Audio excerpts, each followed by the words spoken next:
Southwest 2258, read back correct. Contact ground 121.7 when ready for pushback or engine start. Contact ground 121.7 when ready for pushback or engine start. Southwest 2258, have a good one. Thanks.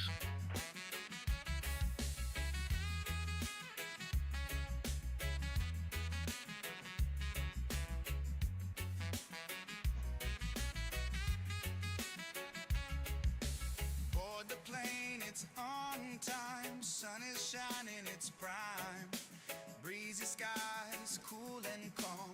Take a trip, it's not long. Feel the vibe so mellow. Airwaves sing like cello. Sandy beaches we fly. Coastal Airways, oh my.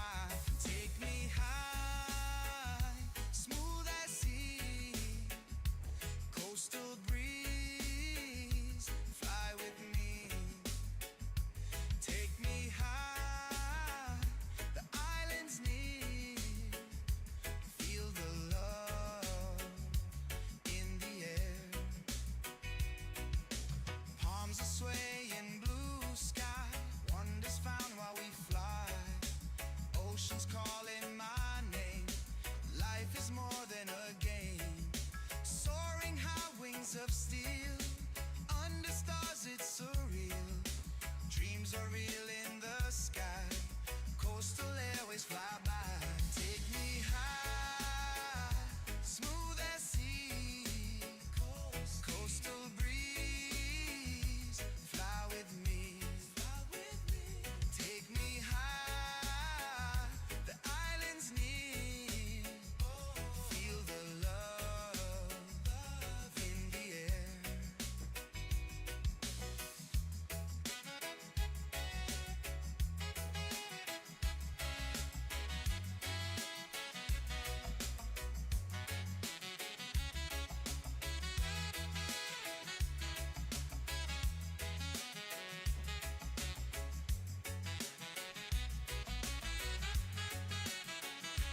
Take me high, smooth as sea. Coastal breeze, fly with me. Take me high, the islands near. Feel the love in the air. Feel the love in the air. Feel the love in the air.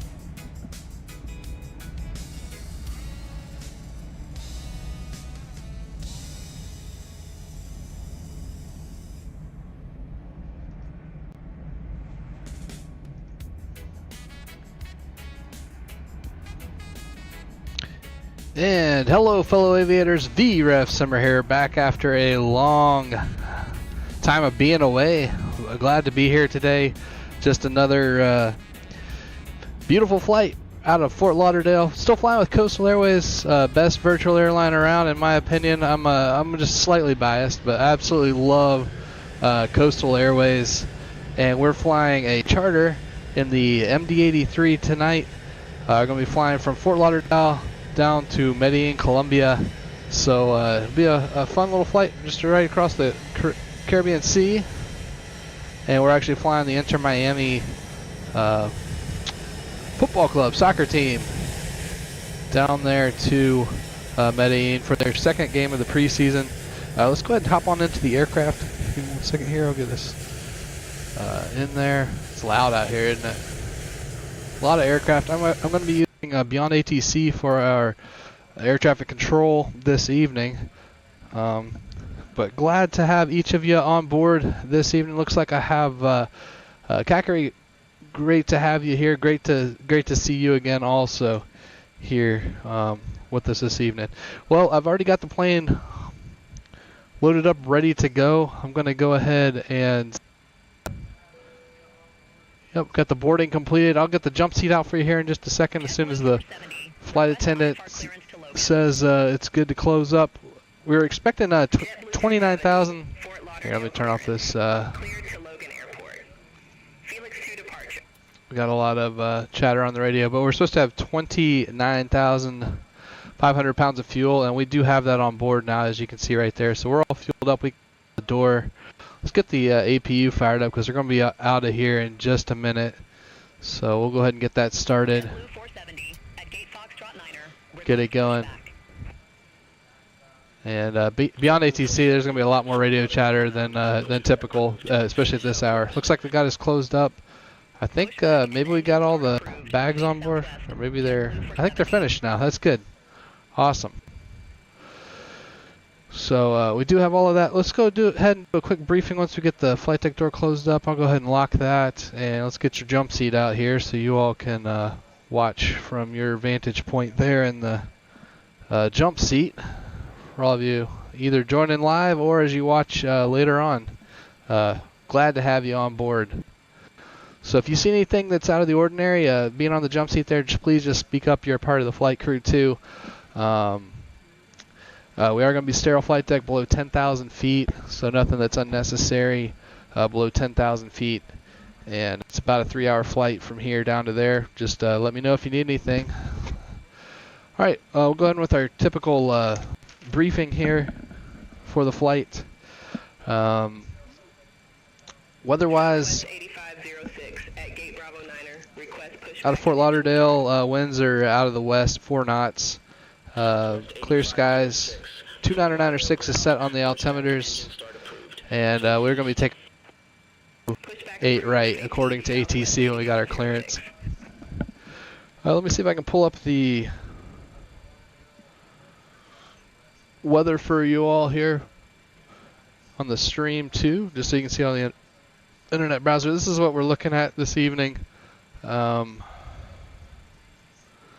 Pretty nice weather, especially out of here.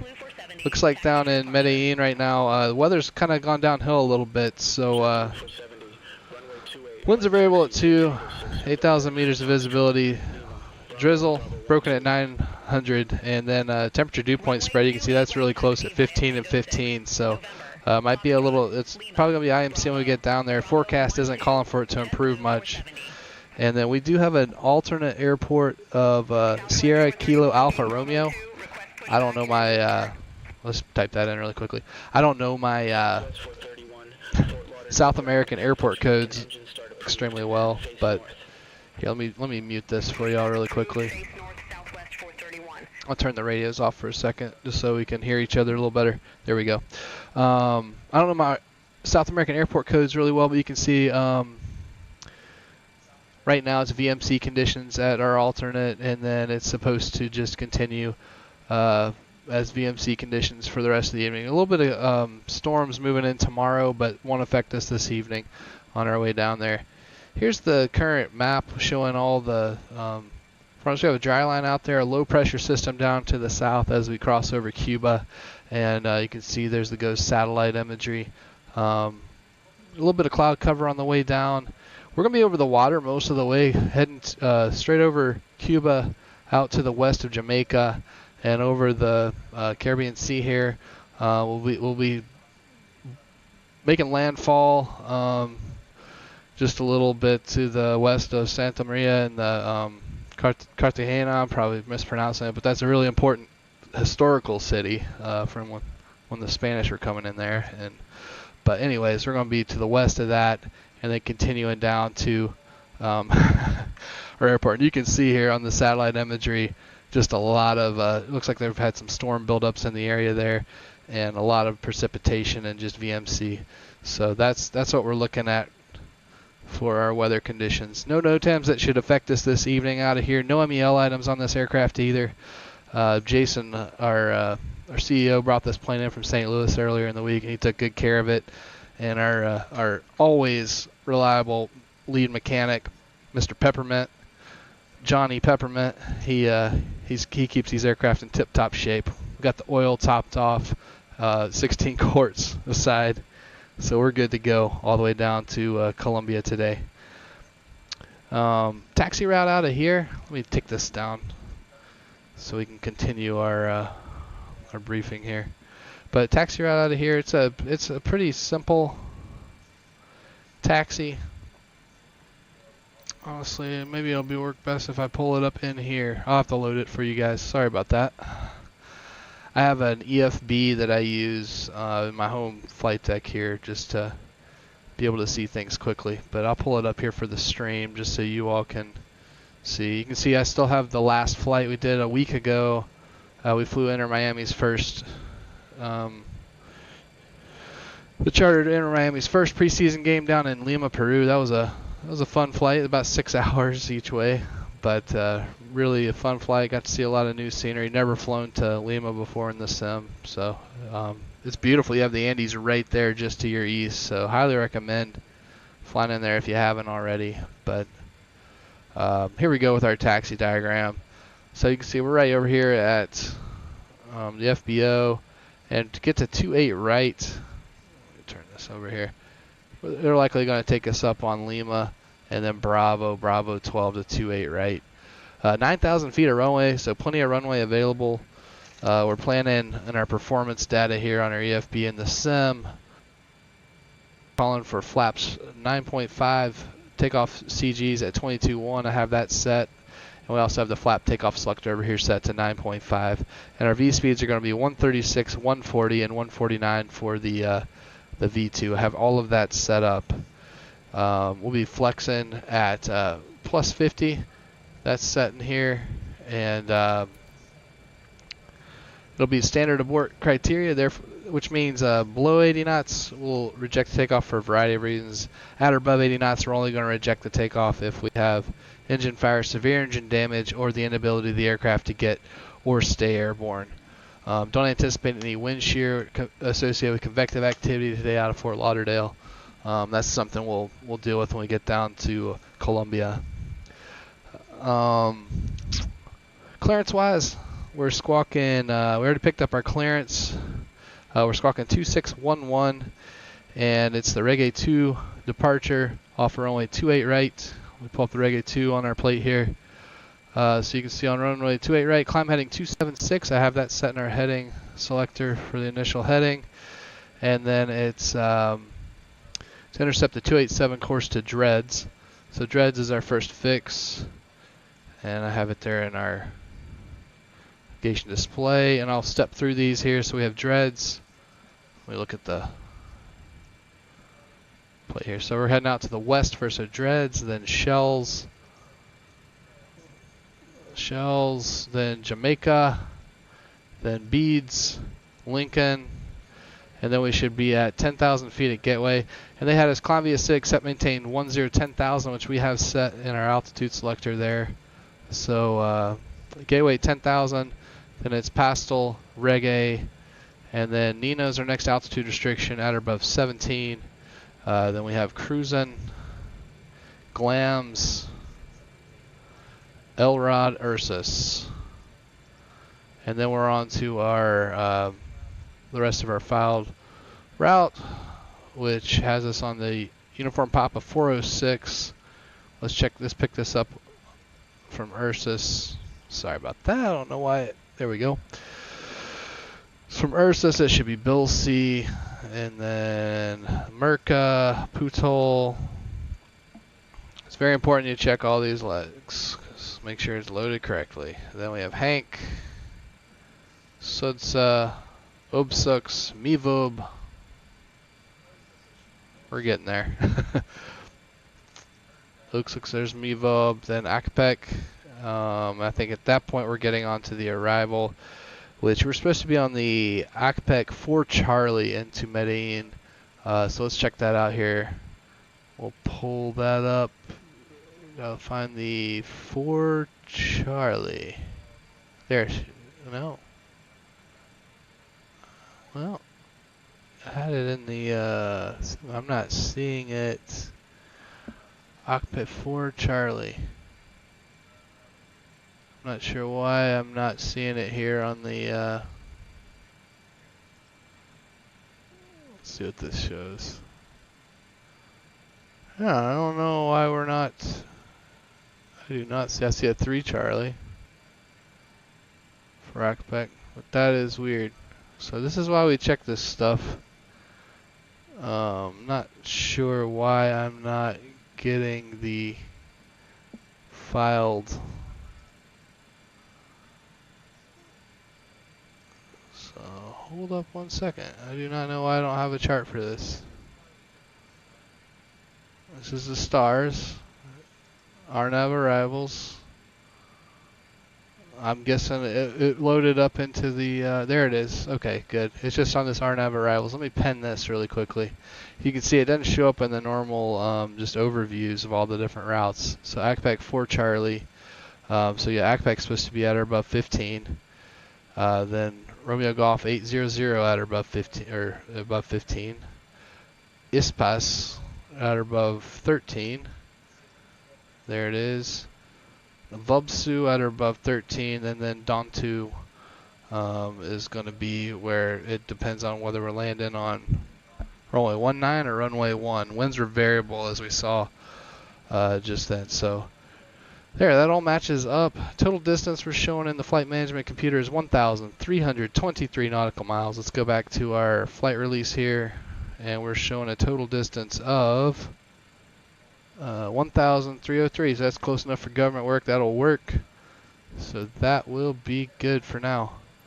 Automation on departure, I'm going to hand fly it for the first about 1,500 to about 1,500 AGL at least. We'll get nav mode on at 400, and then VNAV once we're cleaning up. Just make sure we reach all those altitude restrictions, get the autopilot to help us out. A lot of traffic in the South Florida area, and help us to focus on keeping the aircraft cleaning up and getting configured as it should be. Transition altitude out of here is going to be flight level 180, and if we lose an engine, we're just going to keep flying out runway heading. We'll go up to, let me see what the MSA is around here. I haven't been flying as much lately, so we'll go up to 3,000 feet, and then we'll work out the problem, come back around to land here. And then we got to accelerate to 250 knots. If unable, advise ATC. We're not particularly heavy today, thankfully, so that'll work. All right, we got our APU on. Let me go ahead and get this and get the externals disconnected. Don't need that AC anymore. We do need the APU air. And then let's get ready to roll. I'll use ignition A today. And we've got our air showing. That's good, that's good. We get the beacon on. Flight attendant says she's ready to roll. Let's get rolling. Alright, before start check, 0 fuel weight is set. Takeoff condition computer set, stabilizer trim set. Flap takeoff selector is set. 9.5 there. Airspeed bugs and TRP set. Fuel and pumps. We have 29,400 pounds on board. Min fuel for takeoff is 28.8. And pumps, we do have pumps in the center. We got those on too. Auxiliary, we don't have anything in auxiliary tanks today. So left, right, center pumps are all on. Doors closed, hydraulics on high. Before start check complete. All right, let me get the ATC turned back up on our. There we go. Got ATC back up. Make sure I'm over on ground still. 121.4. All right, I'm gonna call for engine start. That's what they make you do on beyond ATC. Ground Riptide 5805. Request engine start. Riptide 5805, engine start approved. Call when ready for taxi. Affirmative, startup approved, Riptide 5805. Yeah, that's my first officer today. That's Clint. He's actually related to Cliff. He's a little more reliable, but he's going to be handling the radios just like you'd have in a real multi-crew environment for a lot of these. I'll have to do some of the radio calls, but that allows the pilot flying to really focus on flying the aircraft instead of trying to tune radios constantly the whole time. So that'll be nice to have that. So we're ready to go ahead and start the engines. So let's go ahead and we'll start 2, then 1. I'm going to start them both here today just to reduce our workload. So here we go.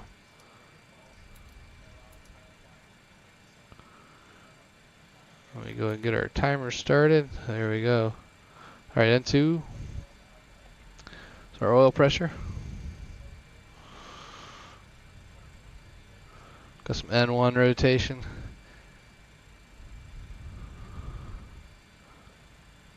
Yeah, we're just waiting for 20% on the N2 there when we'll introduce the fuel. There we go. All right, there's our fuel flow and a light off.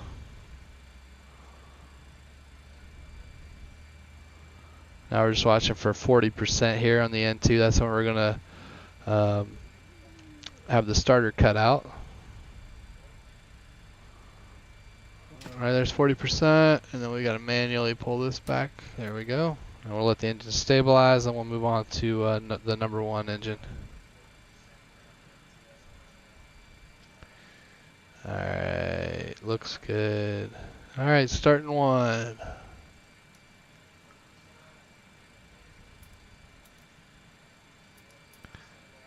Alright, here we go, N2. There's our oil pressure.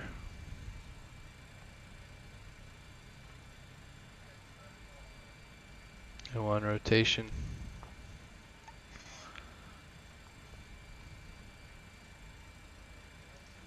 It's 20%. Fuel flow. And light off.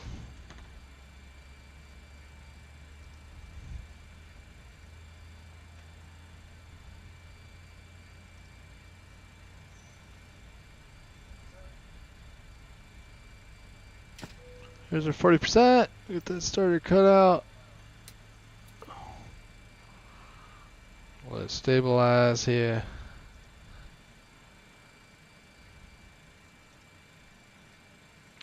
Alright, let's do our after start check. Make sure our generators are producing good voltage. Yeah, they are. Excellent. And we'll get the APU off. Leave that on. Let's get some air. Make sure we have air. You won't have pressurization if you forget that. Not good. Alright, let's get the flaps to 9.5. They're all clear around us. Get this, close the... And just gotta make sure it extends where it's supposed to. Should get a green TO. There it is. Alright, watch your knees. Gonna check the flight controls. Still very important even in the sim, because make sure everything's connected like it's supposed to be. Alright, before taxi check, air conditioning panel set, pitot heat and ignition on, anti-ice standard, engine instruments are checked, flight controls free, flaps and slats 9.5, TO set. Transponder, let's get that to TARA, and pneumatic crossfeed is closed. For taxi check complete. We're ready to roll. Clear on the right, and clear on the left. Let me put this over on the airplane mode and our performance. Let's get them rolling. There we go.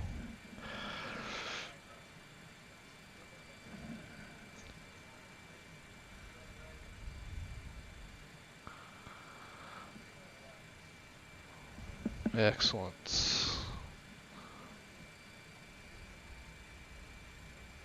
I think there's a new ATIS that came out. Let's pull that up really quickly before we head over here. 9 or 5 at 5. Visibility 10. Sky condition clear. Temperature 16. United 1535 at gate Alpha 5, request pushback. Landing and departing runway Flare 1602, ramp 031, taxi via Bravo 2, Charlie 1, Charlie Tango 5, Tango Bravo Tango 7. Information uniform.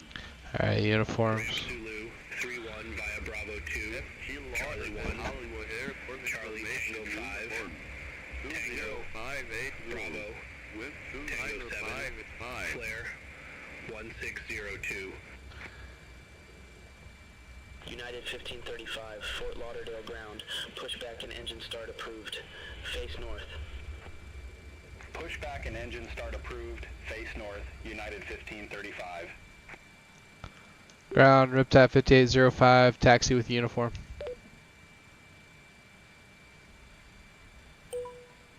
Riptide 5805, runway 28 right taxi via Gulf, Bravo Quebec, Bravo 12. Runway 28 right taxi via Gulf, Bravo, Quebec, Bravo 12, Riptide 5805. Alright, as briefed, pretty much.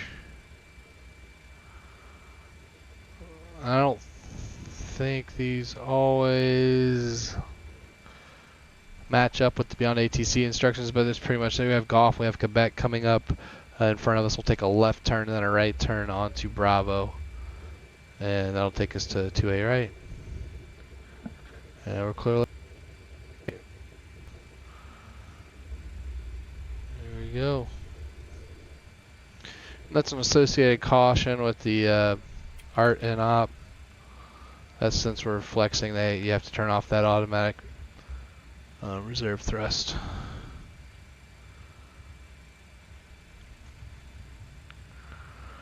All right.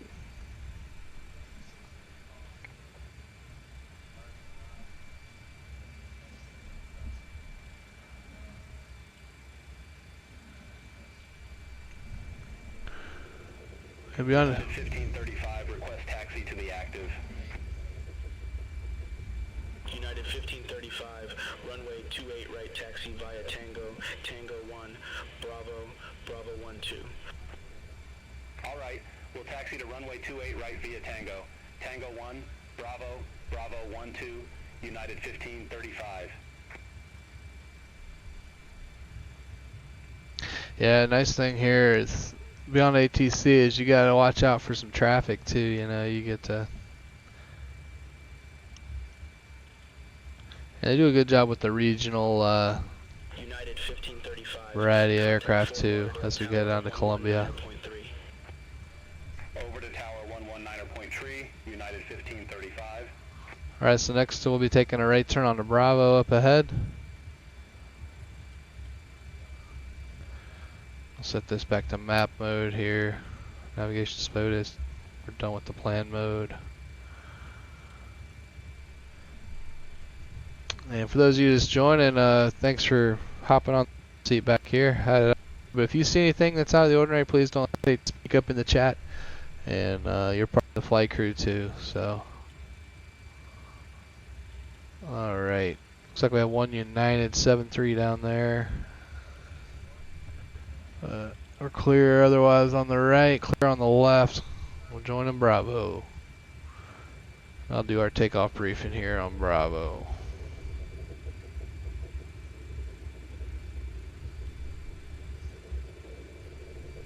Let's head it straight.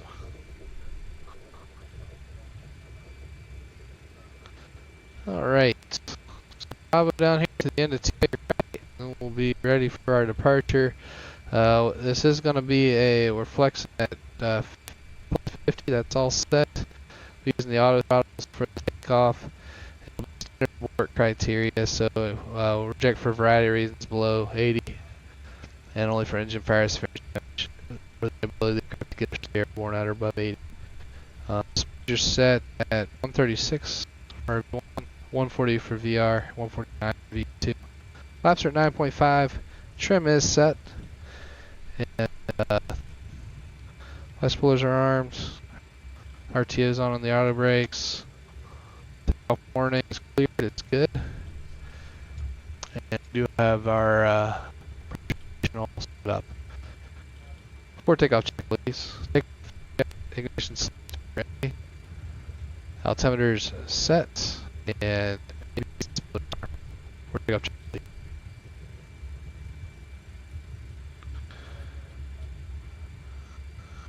Let's for number 2 for departure.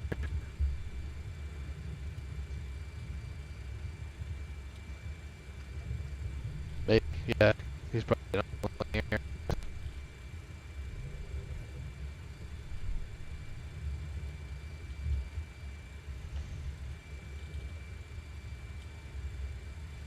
I'm gonna go ahead and turn on the radar. So we are gonna have some storms as we head down closer to Colombia. 5805, contact Fort Lauderdale Tower 119.3. Over to Tower 119.3, Riptide 5805. United 1535, Fort Lauderdale Tower, wind 295 at 5, RNAV to Ciaz, runway 28 right, cleared for takeoff. Runway 28 right, RNAV to Ciaz, cleared for takeoff, United 1535. Dr. 5805, runway 28 right. Riptide 5805, hold short of 28 right, departing traffic. Wilco Wilco, hold short of 28 right for traffic, Riptide 5805. Alright, we'll hold here.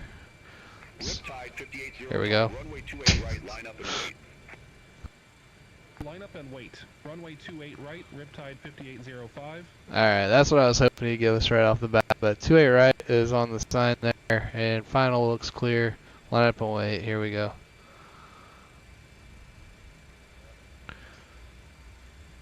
There's strobes on.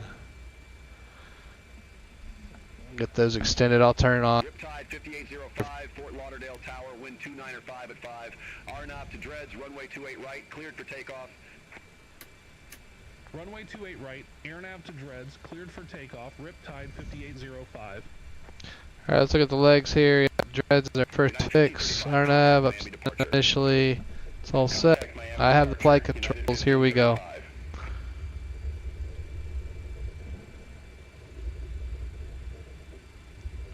276 on the heading, 28 right on the pavement.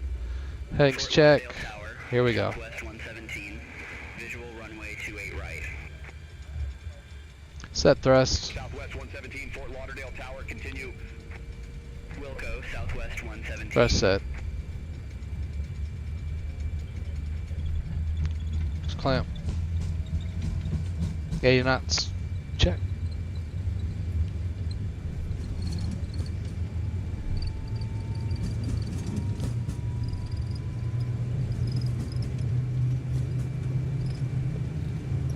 V1. Rotate.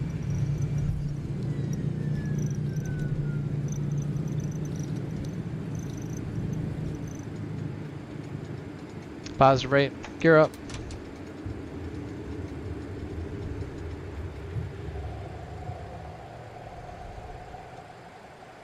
Riptide 400 nav mode. 5805, contact Miami departure.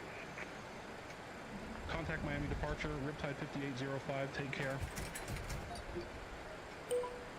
Miami departure, Riptide 5805, 1,000 feet.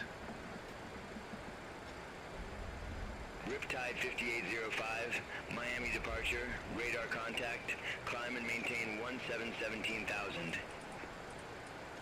Climb and maintain 17,000, Riptide 5805. Okay, 17,000 set. Armed. Alright, let's VNAV this so we can go ahead and get this. So it looks like our slap maneuver speed at 191. Let's go ahead, flaps 0, please.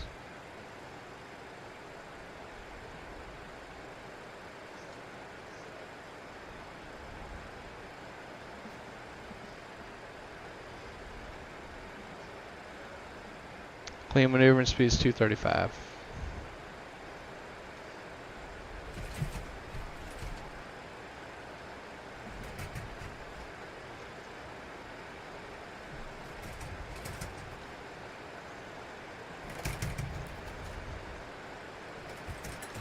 And flaps up.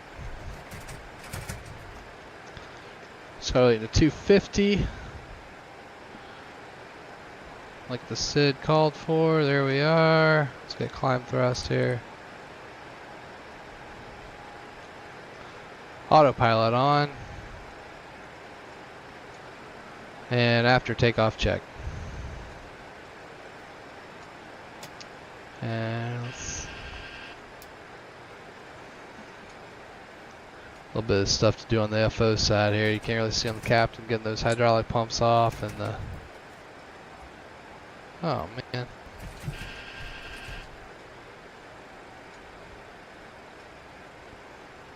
Flap takeoff selector stowed. There we go.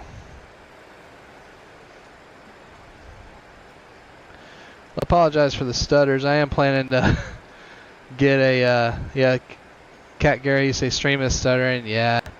I got an older computer and I do have an upgrade on the way, so don't worry, it'll hopefully be better here in very soon. I think in the next few weeks it's supposed to come in, so plan to have much better streaming capabilities. No, pilot's not doing the best job of keeping 250 knots here. All right.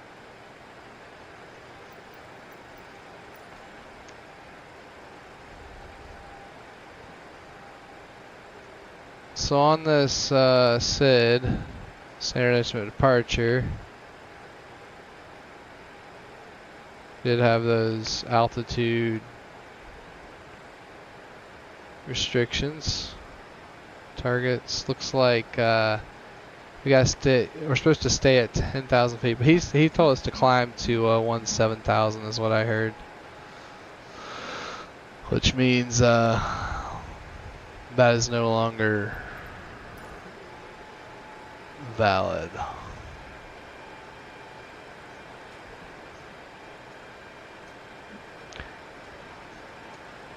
Yeah, hopefully the stuttering gets a little better. I do apologize for that. I'll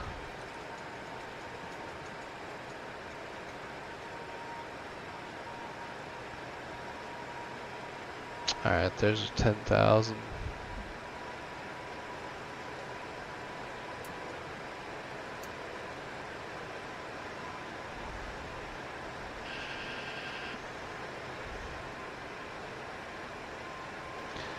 Alright, stereo flight deck is done.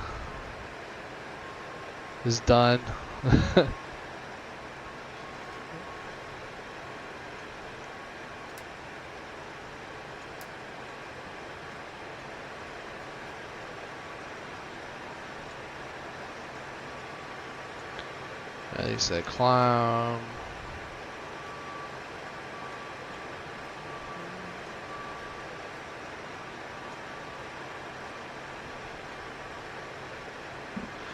I'm not sure if beyond ATC, let me look what it says here. Yeah, 17,000, so we'll go on up there.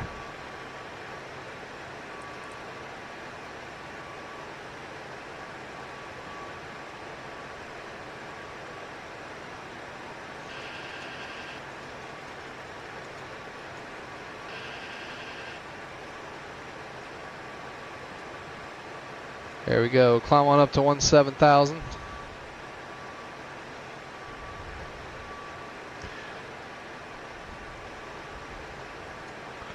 Yeah, there's a neat little departure here too, because we get a little view of the Bahamas as we're heading out. Alright, going above 10,000, we do our climb checks. Let's go ahead and do that. Ignition, turn that off. Now we're out of the turbulence. APU off. Fuel pumps, they're all on. And I had written down that we had it's around 29,000 at takeoff, so that was good. Explosion ABS, that was disarmed and off. Flaps and slats up, lights out, stowed. Climb check complete. Let's do a closer check of our pressurization, make sure that the cabin is pressurizing, and it is. Excellent. And I tried to set up a bunch of these switches before the flight just so it wouldn't be as we wouldn't have to watch as much of the pre-flight.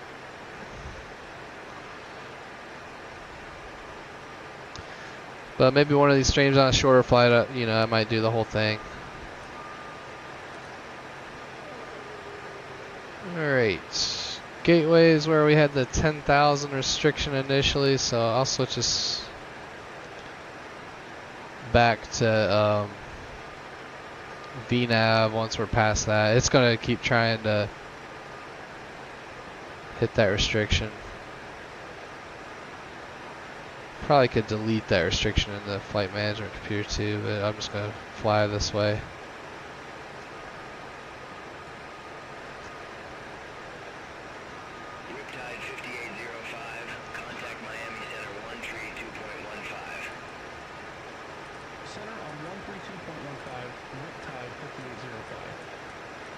See, Clint's doing a fine job on the radios. He's pilot monitoring.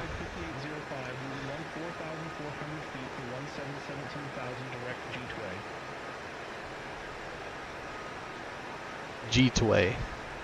That's one way to say it.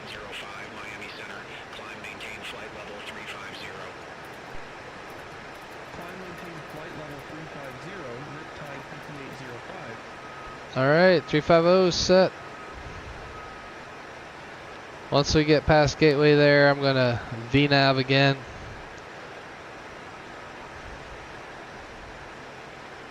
But hey, if air traffic control will let us climb higher earlier, I will by all means take that, because that's going to give us better fuel efficiency, and we'll get moving faster sooner, which I'm all for that too.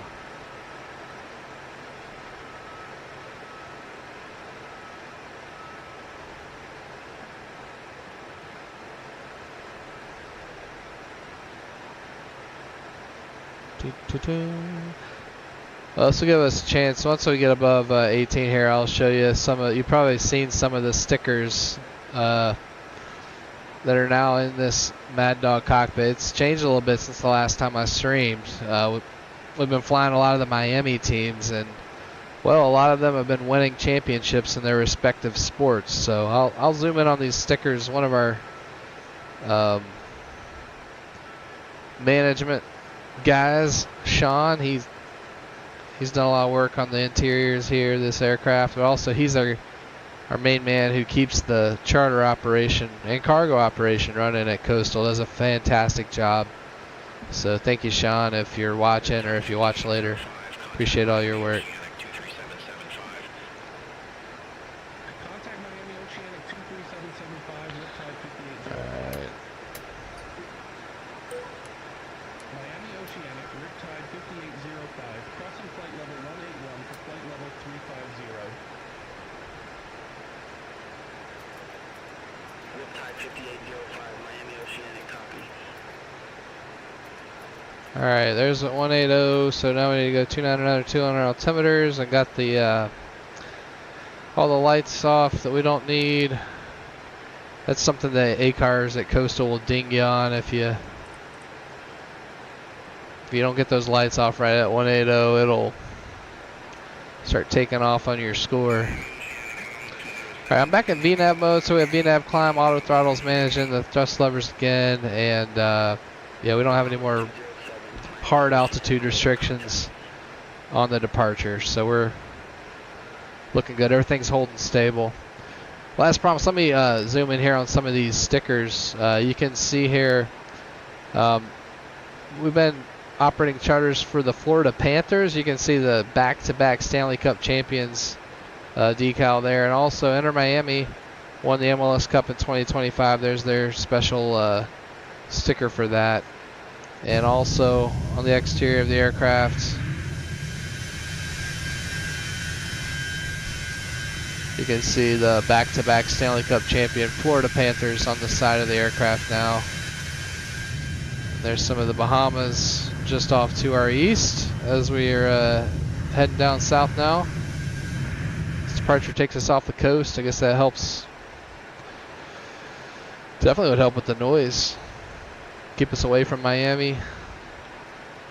Busy Miami International Airspace down there. It looks like we're about to have a really strong headwind. We have a wind about 80 knots right to left right now, so we're going to hit it head on as we head west here in just a second.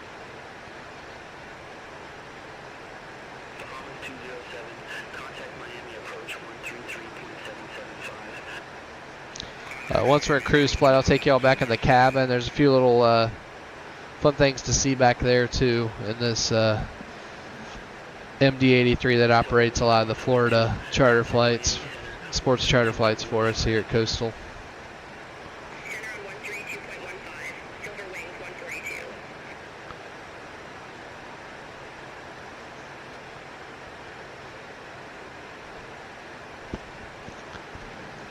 But yeah, as far as I know, you know, the Mad Dog has been a workhorse for us on our charter operations, and I have not heard of any plans of the Mad Dog being phased out anytime soon, which I'm happy to hear that because I love flying this airplane. And when I get my new hardware in, I'm planning to move over to the new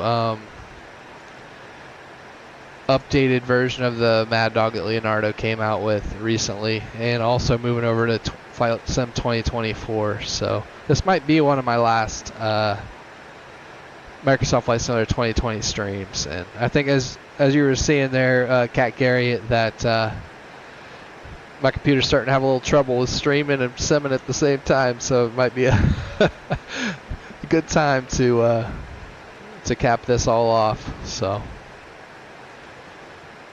but glad to be back streaming again. I had a lot of fun events in my life over the last year or two, and just now having a little bit more of an opportunity to stream again. So I appreciate y'all sticking around and look forward to sharing more adventures in the future with all of you.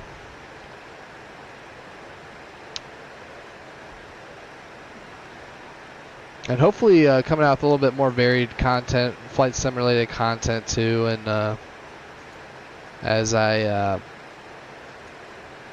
get my new PC setup finalized and operating.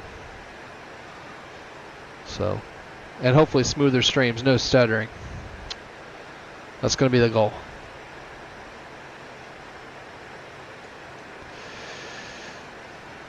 All right, cruising is our next fix here, and I'm not going to leave this EFB on all the time. You can see the battery will run down on a really long flight. I don't think this flight's long enough to run out of it, but like that flight to Lima, it was about 6 hours. Oh yeah, if you leave it on the whole time, your battery will be depleted by the time you get down to your destination, and then you won't have all the stuff you need here. So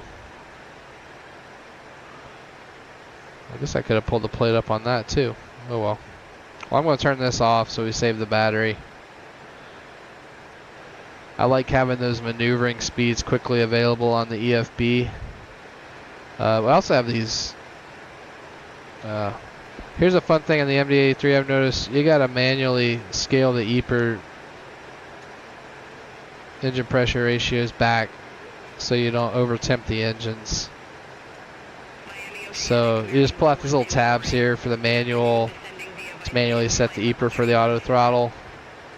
You'll get that engine pressure ratio down, which brings that exhaust gas temperature down and keeps the engines from frying themselves. You got to babysit the Mad Dog, which some ways that makes it fun, right? It's not an Airbus, so. Which I'm not sure if we've had one on stream yet, but we do have an Airbus at Coastal now, which I never thought I would see the day.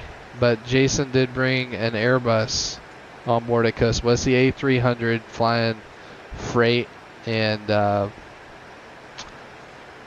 yeah, I'm hoping one of our A300 pilots, maybe they'll stream on A300 flights sometime. That'd be a lot of fun to watch. But yeah, I'm currently not on the A300, so but who knows? Maybe one day.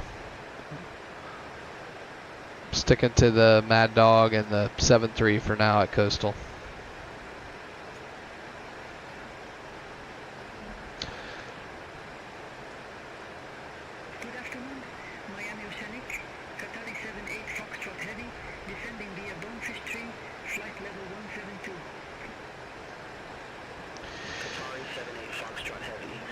Alright, so 350 is going to be our cruising altitude for today. I don't believe we have any step climbs on this flight.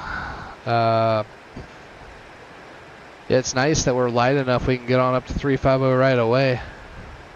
Yeah, we could go going to Lima. We were so heavy that we had about 3 steps in the climb just to get up where we needed to be more efficient. Was also spending quite a bit of time there just trying to avoid the strong headwinds. Like right now you can see we have 96 knots right off the nose, and here it's going to be, it looks like it's going to be kind of almost a direct right to left crosswind, which that's okay.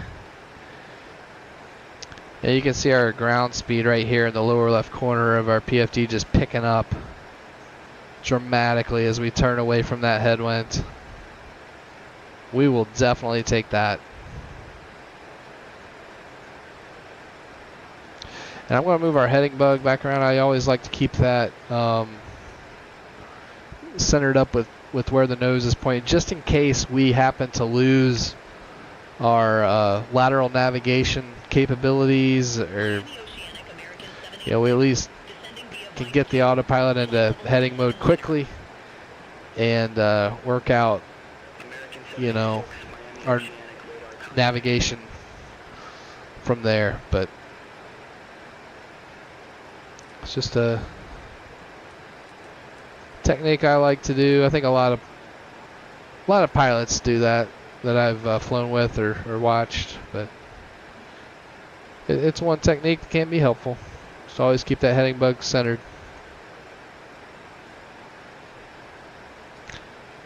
Now we have a pretty good crab angle into the wind right now. You can see it's 95. Yeah, there's very slight quartering headwind. Qatari 78 Foxtrot Heavy, contact Miami approach 123.0. Let's take a look outside the aircraft really quickly, see if we can see the keys or anything. Yep, there's the keys, the Florida keys. So this departure keeps us pretty far off to the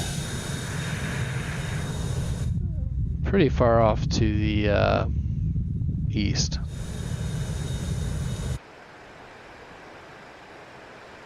Miami Oceanic, Delta 1803, flight level tree 19er. Delta 1803, Miami Oceanic, copy. Oh, there's the moon starting to rise off to the east. Well, we'll be hitting Cuba here pretty soon.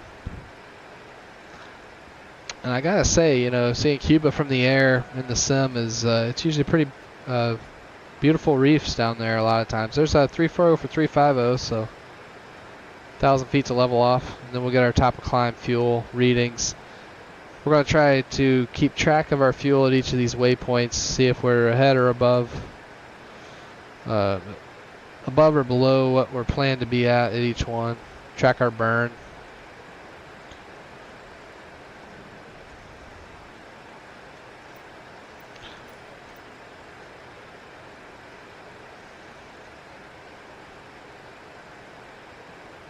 Well, I'll try to keep our map up so we can have a better idea where we're at as we're flying along here. First, I'm going to get our, here's our flight plan, and we are now leveling off at 350. You can hear that auto throttle scaling back the thrust levers. That distinctive Mad Dog sound. I'm going to put the auto throttle in full control of the engine pressure ratio now. We're going to switch to cruise mode there. And I forgot to turn the APR back to, or the ART, I'm sorry, not the ART back to auto in the after takeoff. But there, that's done now too. Top of climb, we're supposed to have 24.6, and we're right at 24.6 now. We'll get a more accurate reading here at Ursus. Looks like that's our first fix that we have a good fuel reading at of 23,700 pounds. We'll switch this over to progress page on the second CDU, and at Ursus we'll get our fuel reading.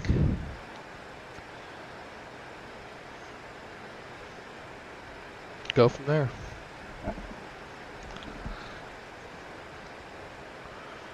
Well, I think it's pretty smooth up here for now. I didn't really see a whole lot of turbulence. Let's, I think we can look at the weather charts together for Navigraph. Let's see if it does it in this. Let's see. I don't know if you can look at all the weather products in the sim overlay here. Maybe not. I can pull up my browser. They have some really nice weather overlays in Navigraph. Shows you in flight sim. I'm sure you're very aware of that, but yep, crossing the water here over to Cuba.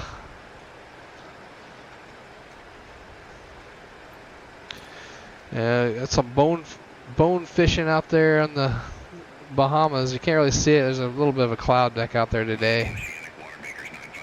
Had this same departure heading out to Lima a week ago, and it was almost crystal clear. So great views of the islands out there to the east, but yeah, not quite as clear today, obviously. A little windier too today than it was a week ago at this point of the flight. Southwest 521, good afternoon, flight level 234. Watermakers 954, Miami Oceanic, expect Torres 1, runway 27. Expect Torres 1, runway 27, Watermakers 954. Here, I'm gonna pull up some charts here really quickly. Let's see here. Southwest 521, Miami Oceanic, copy.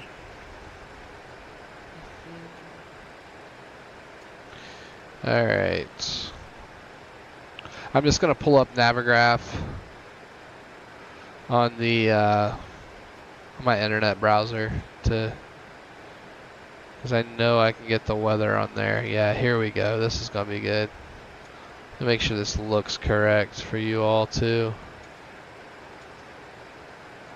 Yeah, there you go. Now you can see it. All right, let's look at this together.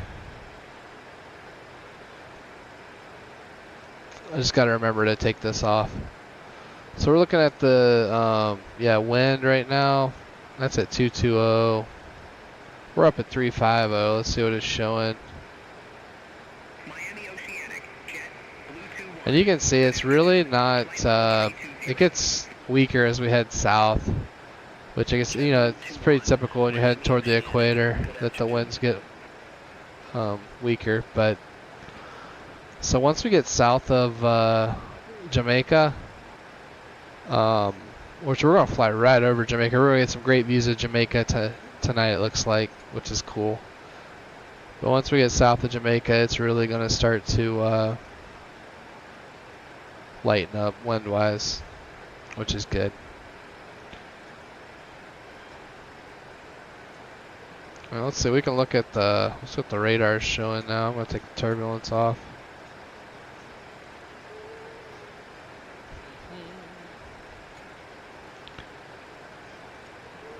Jet streams. I like the jet stream. You can just see, like, once you get south of the continental U.S. on this leg, like the jet stream's just gone, which is fine with me. But there's definitely like a jet streak right there over Florida right now, and heading out to the northwestern Atlantic. So, and honestly, it wouldn't be a bad night to be flying down to Lima, Peru again too. Pretty light winds all the way down there. 123.0. Contact Miami approach, American 11248. Have a good afternoon. Cool. Sun Country 726, contact Miami Center 132.4. Contact Miami Center 132. There we go. Sun Country. We are not completing the pre-flight. I hit the wrong button there. Did the pre-flight a long time ago.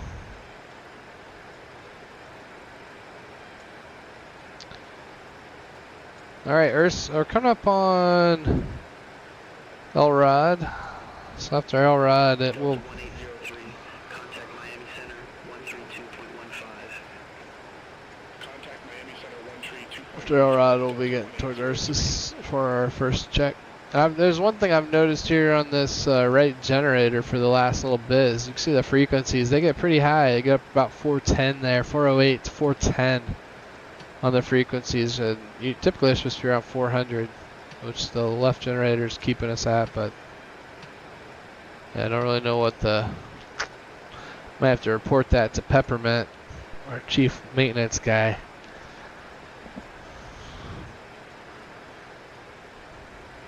Southwest 521. I guess it's gonna be a decal or something that needs to be left in these planes. Peppermint, you know. Contact Miami approach. No, Peppermint was here. Oh, there's Clint's view. Clint, the cousin of Cliff, the infamous coastal pilot. And Clint does a good job of not really getting on the controls when he's not the pilot flying, which is, you know, that's good. Handles the radios like a champ. Contact Miami approach, American 786. Alright, like we said, there wasn't really any turbulence or anything dangerous we're expecting, so I'll go ahead and turn the seatbelt sign off. Contact Miami Center 125.7. Have a good afternoon. Contact Miami Center 125.7, Riptide 5805. Miami Center, Riptide 5.7. 5805, flight level 350.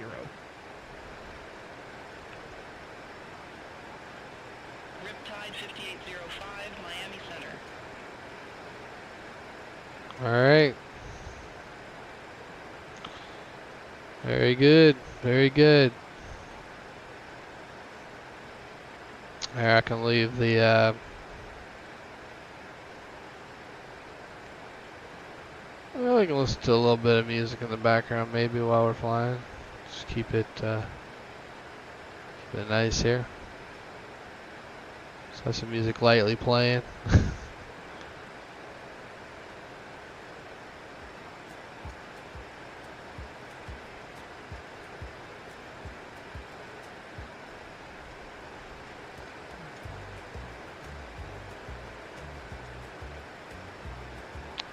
And there's our Miami Center, American 875, flight level 340. we'll take y'all into the back really quickly. We can check out the American 875, Miami Center, radar contact. I wanted to show y'all some of the decals here in the back. If I can find it, hold up.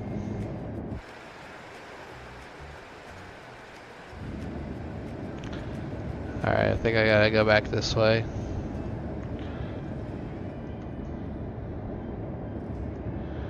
Yeah, here we go. It's the back-to-back Stanley Cup champions right there, and also charters by Coastal. Right there, that's pretty cool. They're on the back. I don't have the passengers modeled in this yet, but looks like a Mad Dog. All right, we just went over Ursus with we have 23,800. Contact Havana Center 133.7. Center on 133.7, Riptide 5805, have a good one. Havana Center, Riptide 5805, flight level 350.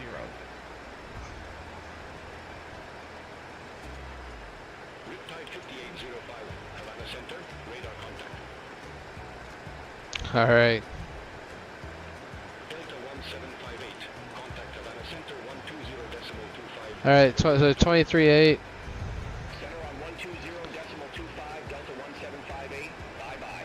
Let's look at the, I'm showing on my sim brief flight dispatch, we're planning to have 23.7, so we have about 100 extra pounds of fuel. That's good. We're right on track. And I'll show you all on here. Ursus, see 23.7 right there. We had 23.8, so I think I can mark on it right here. There we go. Let's put it right here. We'll say +1. And that's how I mark it to keep track of it. There we go.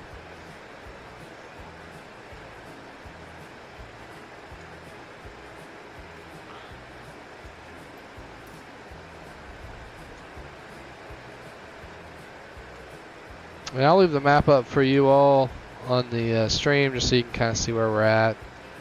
There you go. I think it'll, yeah, there you go. I'll resize this for you.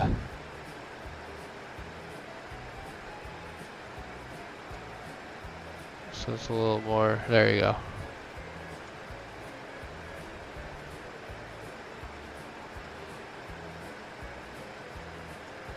There we go. That'll work.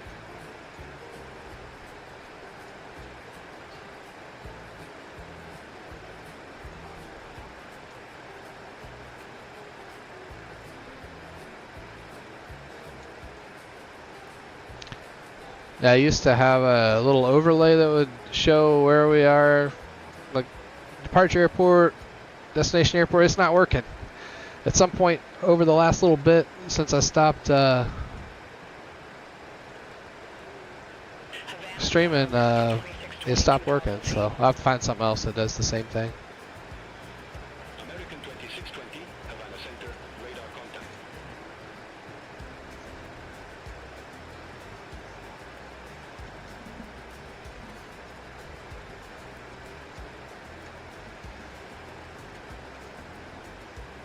Well, I gotta go take the walk of shame for just a second. Be right back on the flight deck.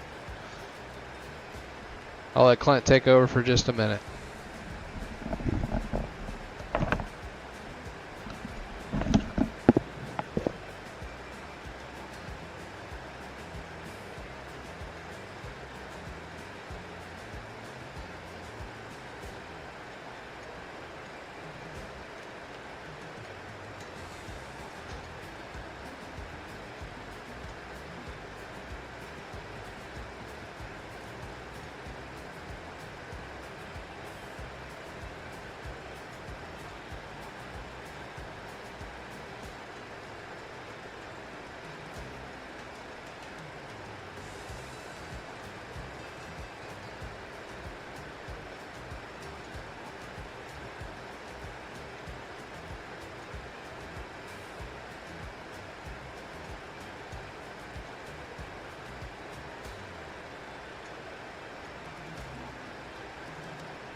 All right, I am back. I am back. And it looks like the radar is picking up a little something out there at about 10 o'clock. 80 miles.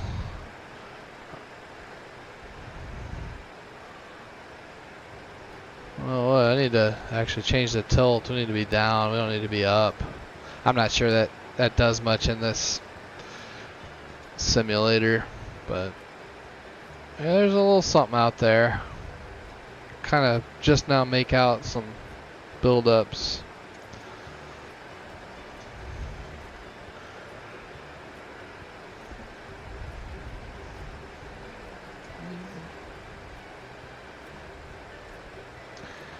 Check out the jump seat view real quick.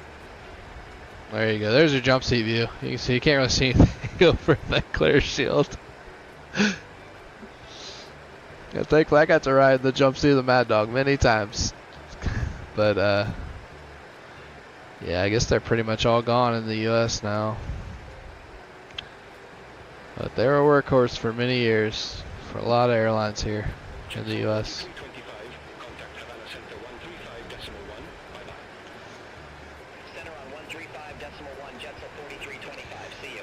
Alrighty, so Billsy is our next waypoint here. We're about to cross over.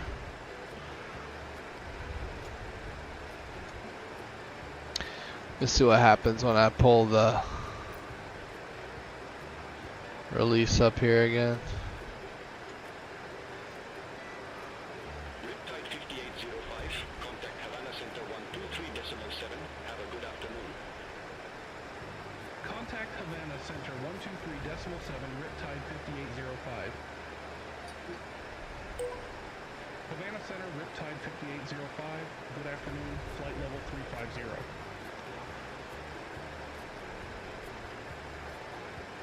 Riptide 5805, Havana Center identified. That's good. Alright, so 23,100 pounds of fuel on board. We were planning to have 23.1, so now we're just at 0. So I'm just going to put a 0 here. We have exactly the amount of fuel we were planning to have. So that's exciting, I guess. And the winds are forecast to be 251 at 76. You can see it's pretty close. We're at 78 right now. It's showing 248 at 78. So yeah, pretty close to a forecast. And saturator. Let's see there. Yeah, 248 at 78. Awesome. Good. Actually, I usually leave this on either the progress page or the cruise page.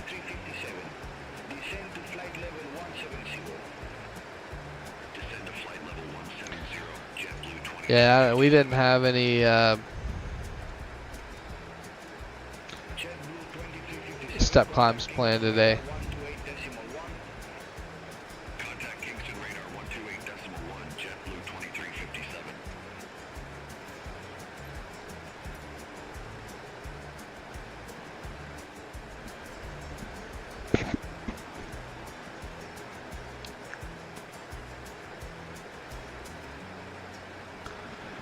Alright, now it looks like planning to get into Medellin at 0049Z, so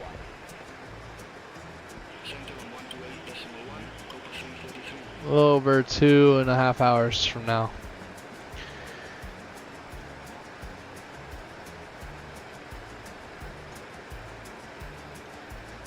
Let's check out the pressurization, it's all looking good. Cabin temperature's good. Just leaving it all on auto right now. Generators.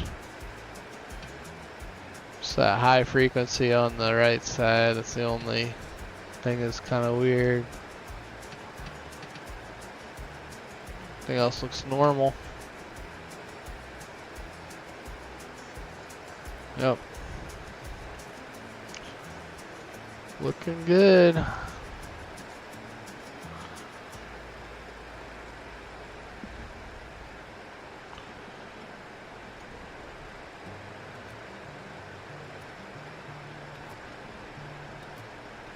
Well,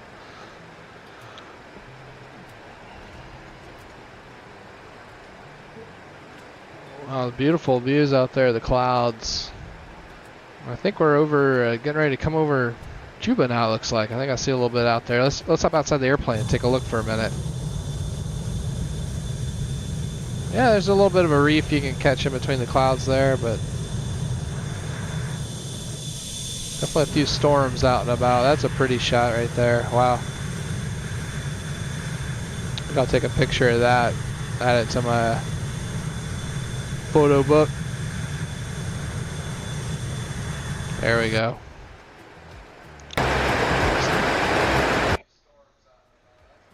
Oh, sorry about that.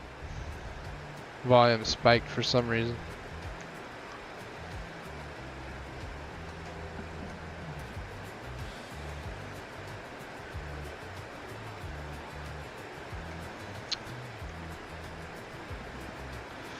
Alright, coming up on our next fix on Merca. We're supposed to have 22,500 pounds. We're going to be, honestly, it looks like we're going to be ahead of that, which is good.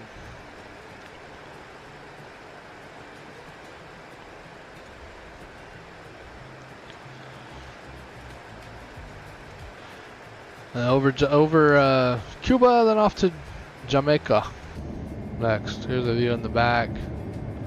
There you go, you can see some of Cuba down there below us. There's maybe Luis Suarez's seat over here, Leo Messi's seat over here, Rodrigo De Paul. Yeah, we'll check out some Major League Soccer news here in a minute after this next fuel check, because we're going to have quite a few nautical miles to our next fix. So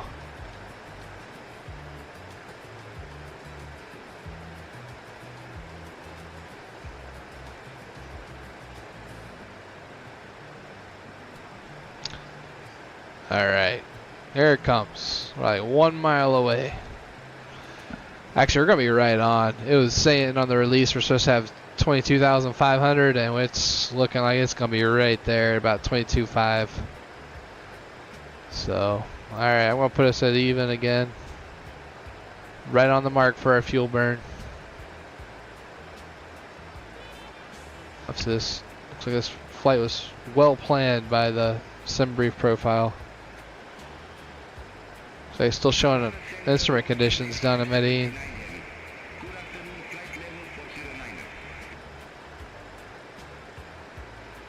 Let's see here. Yeah, I'm just gonna put it at 0 again. We'll see what we have at Putol. 78 nautical miles. Alright.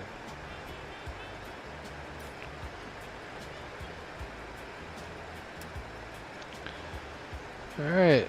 Well, let's go check out the Major League Soccer website for a minute here. I'm going to take this down for just a minute. We're going to check out get a little update on what's going on around the league. There's been a lot of stuff going on in the off season, especially Inter Miami. Of course, they won the MLS Cup last year, as the decal in the cockpit shows. And they made a big signing today, actually. We're going to go check that out right now. Here, we pull it up. There it is. Bertarami. He's going from Monterrey to Inter Miami. So they have stacked their roster once again. They're obviously doing better than anyone else right now when it comes to having a roster that's extremely strong. And here's the here's the match that we're flying to right now. It's this preseason match against Atletico Nacional. It's tomorrow at 4:00 p.m. Central Time, 5 p.m. Eastern Time. And the only way you can stream it online, you have to pay to watch it though. But they actually lost their friendly a week ago against Lima, which I don't know if you can watch those highlights or not. See if I can find it here. I watched the entire match. It was interesting. It's just fun to watch teams you don't normally get to watch or know anything about.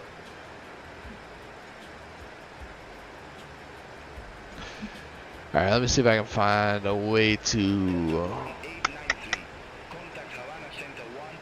see if it'll let me go back to that. There it is. See, Inter Miami lost 3-0 to Alianza Lima.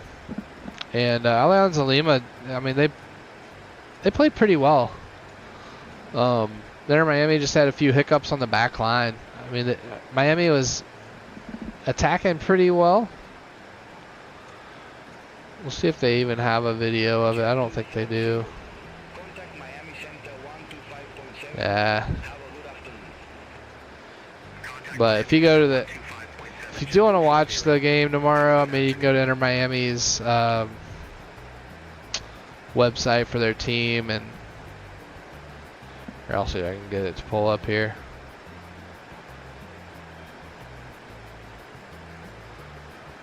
Now, of course, they have the link to go and watch it.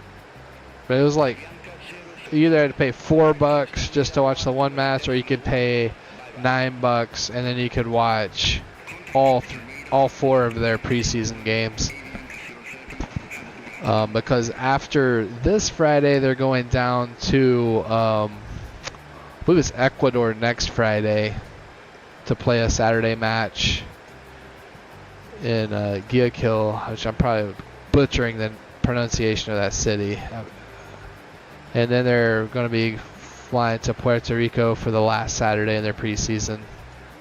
And I'm not sure what team they're playing down there, but yeah, there's the big news on their new designated player.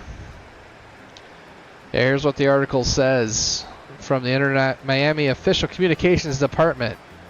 Inter Miami announced today that it has signed Mexican international forward German Berterame from Liga MX's powerhouse CF Monterrey. Berterame will occupy a designated player slot and will remain under contract through the 28-29 Major League Soccer season with an extension option for 29-30. So, obviously they're trying to sell match.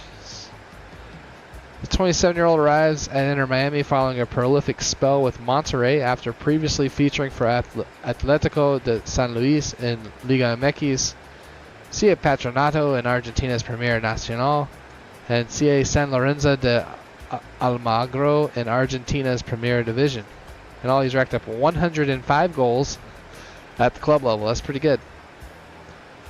Additionally, Berterame also provides experience on the international level, having earned 8 caps for Mexico's national team so far. So he hasn't gotten a whole lot of playing time with the Mexican national team. But I think, obviously, he's probably pretty excited to get into Inter Miami, get some playing time, hopefully break into that World Cup squad for Mexico heading into this summer in the World Cup. Hey, Flight Sim, that's Jason. Good to see you, man. Good to see you. Yeah, just looking at Inter Miami stacking their roster again. Let's see here. So he was born in Argentina and later naturalized as a Mexican international. Berterame began his professional career in the youth ranks of San Lorenzo, where he made his first team debut at just 17 years old in a Copa Libertadores fixture in 2016. Wow.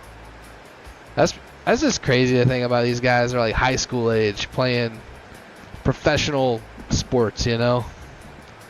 But in soccer, I mean, it works. There's some really good teenagers that play.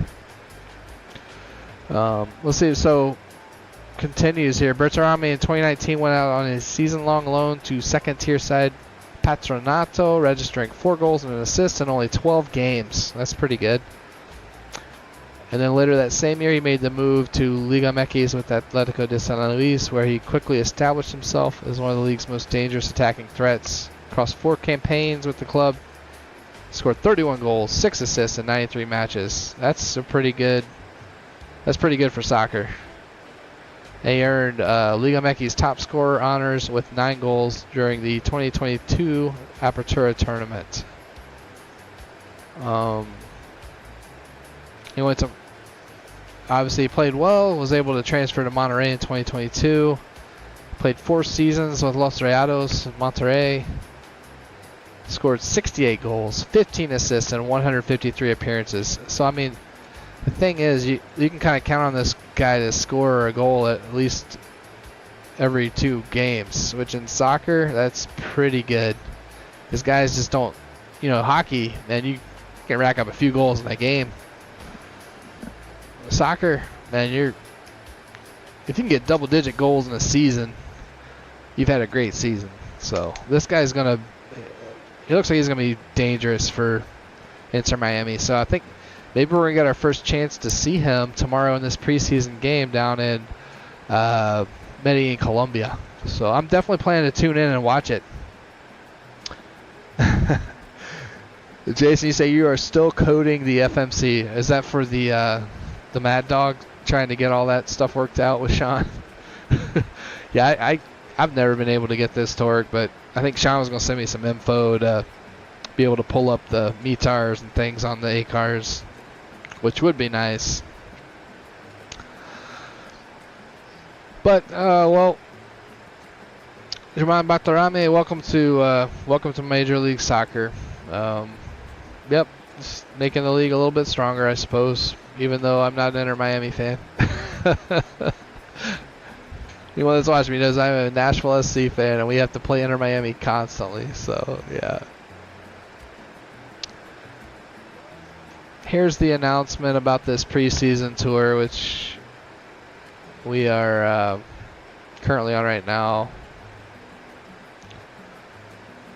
So that they just added that 4th game in Puerto Rico.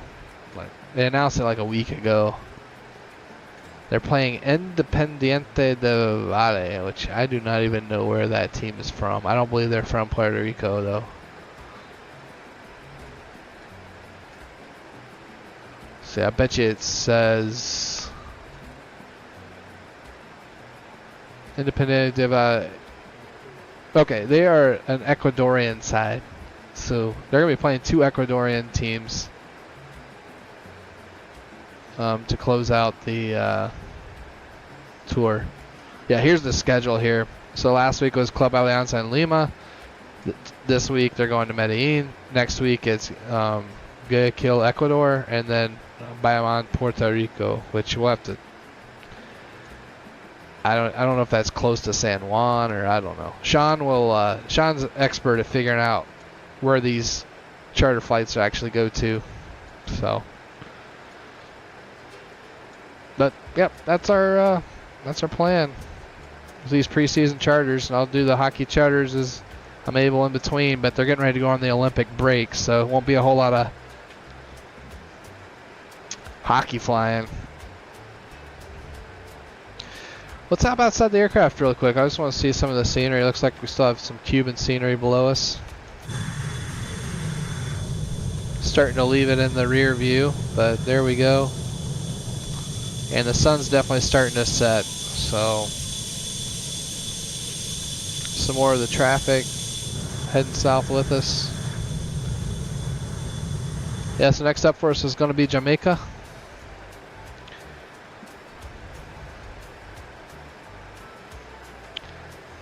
And let's see here. I was going to pull up.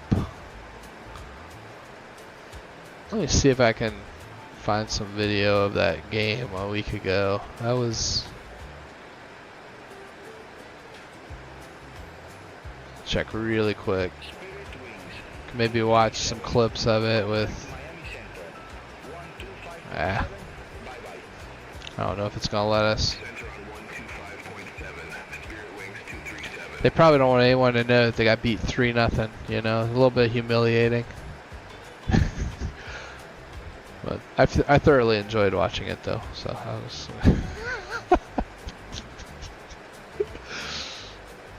I will be watching tomorrow also.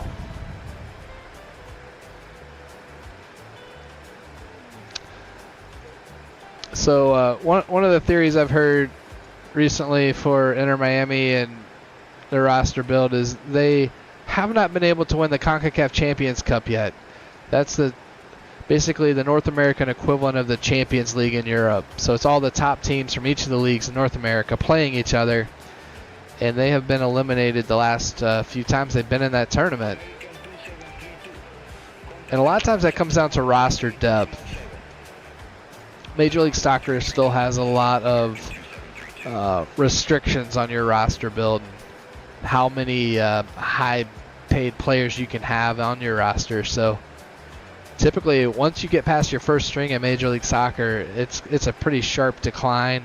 And for example, the Mexican League, Liga MX, they can field 2 pretty solid lineups. Like their second string is much better typically than a Major League Soccer second string. So fatigue plays a big role in that tournament. Major League Soccer is typically playing a game every Saturday, and then you'll have a midweek game for that CONCACAF Champions Cup if you qualified for it. And you're typically having to play a lot of second string, maybe even third string players. So it's a real uphill battle. And in I'd say the true modern era, only for Major League Soccer, only one team has won the Champions Cup, and that was Seattle Sounders back a few years ago. So. So they were rightfully qualified for the FIFA Club World Cup this past summer. Inter Miami got a token pass just because Messi's on their team, I think. Just wanted to get some viewers. They didn't actually earn it, but they gave it to Inter Miami, so whatever.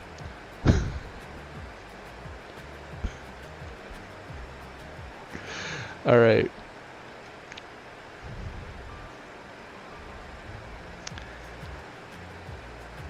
I'm gonna find a clip of the highlights here. We can watch a few of the goals from last week.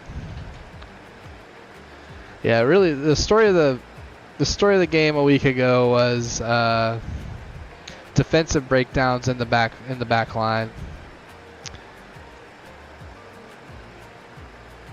And I'll get this up for us here. All right.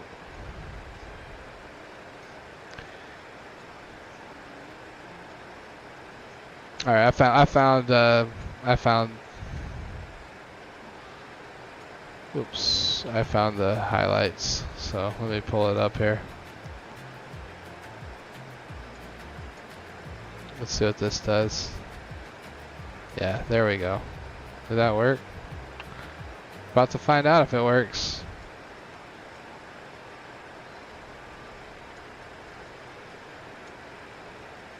Yeah, there we go.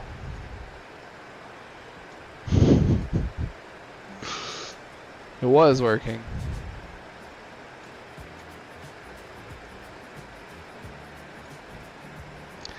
Yeah, so you can see a few of the little highlights. They were playing in Lima, Peru. It's pretty cool. You can see the NDs out in the background. Pretty cool. It had a pretty good crowd out there for the match too, which is neat. I think some of these matches in this preseason tour, they were saying, oh, we could expect up to 80,000 people. This stadium they played at last week, I think only seats maybe 40,000 max, and they didn't fill it all the way. But Alianza Lima looked pretty good. Yeah, so Inter Miami was really pressing pretty well in the first half, I would say. Dirty cheap shot there by, was that Ian Frey maybe? So who that player is. Yeah, it was getting a little chippy at times early on. Wow, this is a fast highlight reel. That's the dude that kept scoring goals for Alianza Lima. Don't know his name, but he was legit. Messi's getting frustrated. He got to take a free kick early in the game. Let's see if they show that here soon. Yeah, that guy. That was a dirty tackle. That could have messed up his knee pretty badly. So that's a risky play, but he got it headed back to his keeper. Could pick it up. Which Dane St. Clair is now the goalkeeper for Inter Miami. He's one of the front runners to be goalkeeper for the Canadian national team this summer in the World Cup. So they picked up an excellent goalkeeper for this season. And one of these, I don't know, this is an interesting highlight reel. It cuts to the new plays really fast. They're just showing another tackle. That one wasn't too bad. That was a dirty tackle. Gosh. That's a hard tackle, man. This is their first preseason game, too. You know, you're just hoping you don't have guys injured. Messi got to take a free kick. He was just barely off.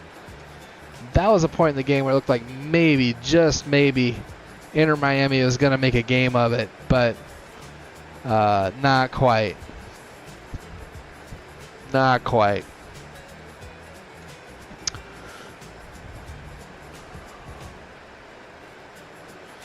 And yeah, so I think we're still in the first kind of 20-ish minutes of this game with this highlight package. Because from here, Alianza Lima kind of takes over, honestly. At some point, the tables flipped, and Inter Miami just looked kind of discombobulated on the back line.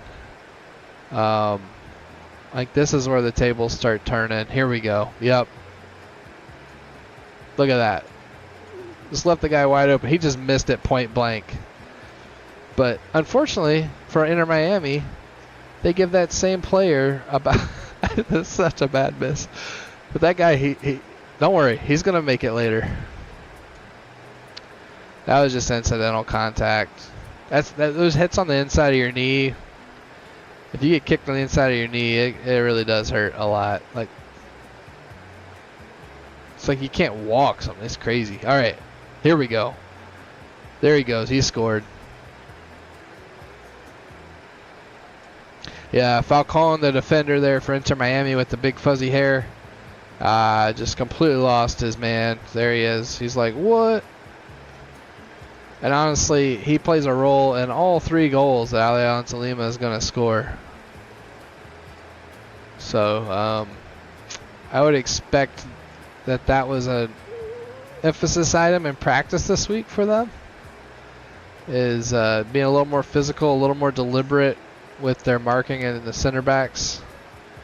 Because these guys are physical. They're in kind of mid-season form, I believe, down there in Peru too.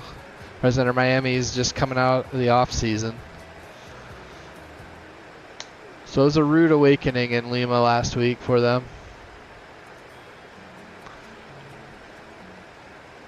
And yeah, I was going to say, I don't remember Inter Miami really generating much sustained attack at all after those first 20 minutes. So here we go. Another goal. Same dude. He's tapping the club crest. And you can see there once again, Falcone with the fuzzy hair, missing his assignment. Just needed to be a little more, I don't know, that was a good shot though too. Just a quick shot and well placed. Outstanding play by him. Which is honestly, it's a good game. All right.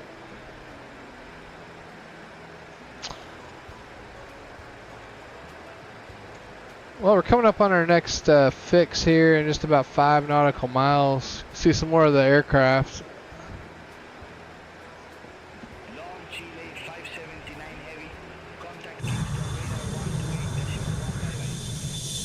We'll get back to some more of the highlights here in just a second, but I think we were passed by another aircraft. This is funny. Alright. Well, once we pass our next fix of Puto, we will do a little more breakdown of that Inter Miami preseason match. Yeah, that was a tough situation there for Falcon with that second goal that Alianza Lima scored, because I don't know, I guess maybe try to close down the angle a little bit more, but you gotta get physical when you do that too sometimes, because that guy gets by you, it's wide open. I'd have to look at it again. I'm not sure if he's in the box or not in the penalty area, because that changes things too dramatically. All right, Puto, we're coming up now with 20,350 pounds of fuel. Let's check our flight release, see what we were planning to have.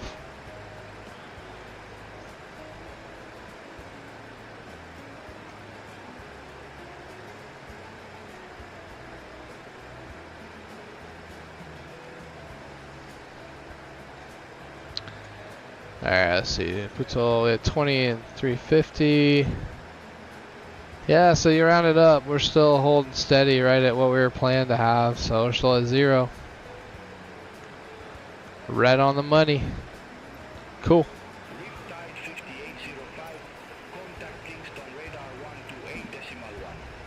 Alright, Clint, you got that? Thank you, sir.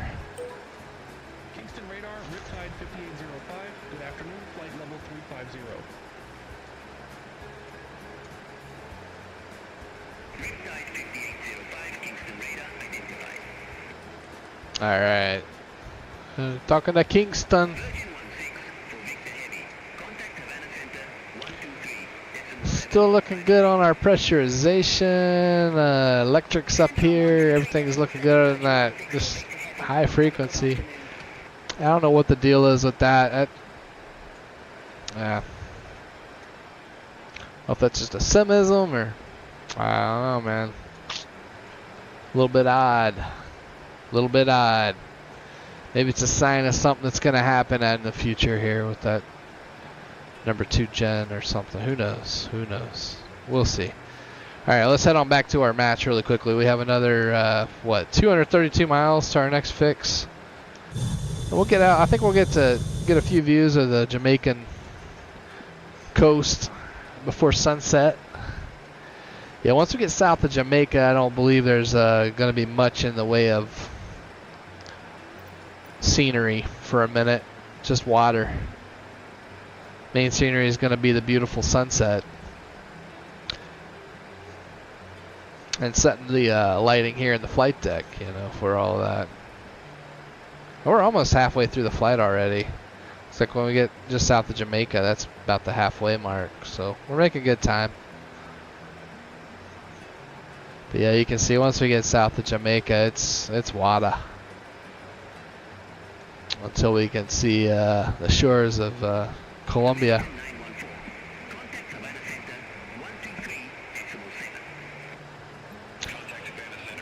All right.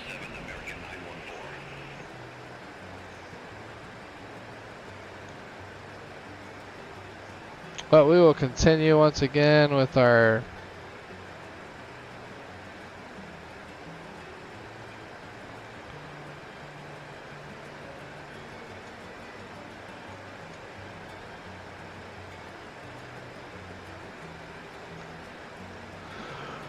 So, Inter Miami, Messi had another free kick. That one wasn't quite as close. Good block by the wall there by Alianza Lima.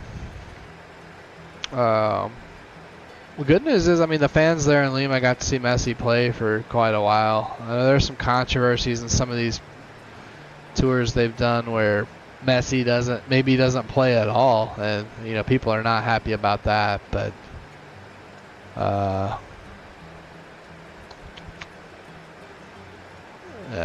big save there by St. Clair.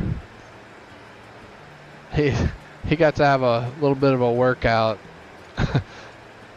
for most of the game. So hey, if you're gonna have some defensive breakdowns, it's good to do it in the preseason. There's halftime. It looks like maybe. Or no, we're in the second half now, aren't we? Somebody tried a bicycle kick. Well, there's another. We're not going to watch ads.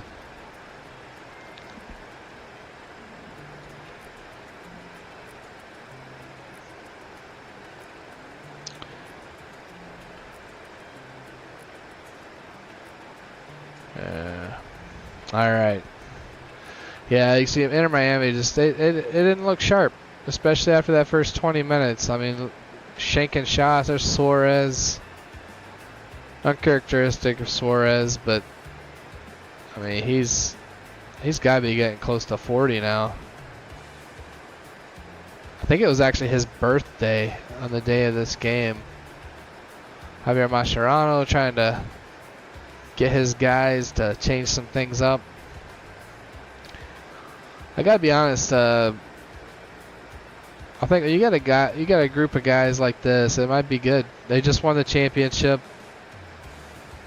Coming out of the off season with all that, you know, hearing, oh, y'all are a great team, blah blah blah blah blah. A little wake up call in Lima, like, yeah, it's definitely time to get back to work. Don't care who you have on your roster. You guys are not sharp yet.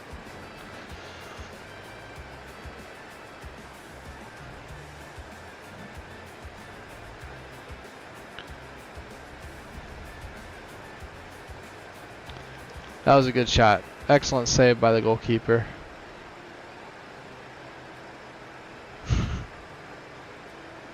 Dang, man, you're just hoping you don't have anybody injured. That was kind of a collision with his own player. Jeez, could have been bad.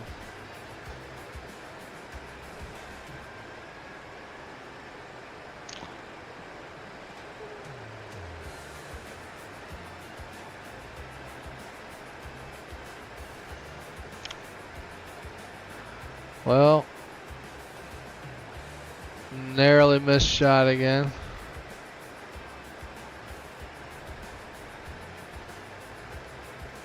See, I feel like there's one more goal maybe, but maybe we've already had the third. I don't know. Maybe this is, I don't know.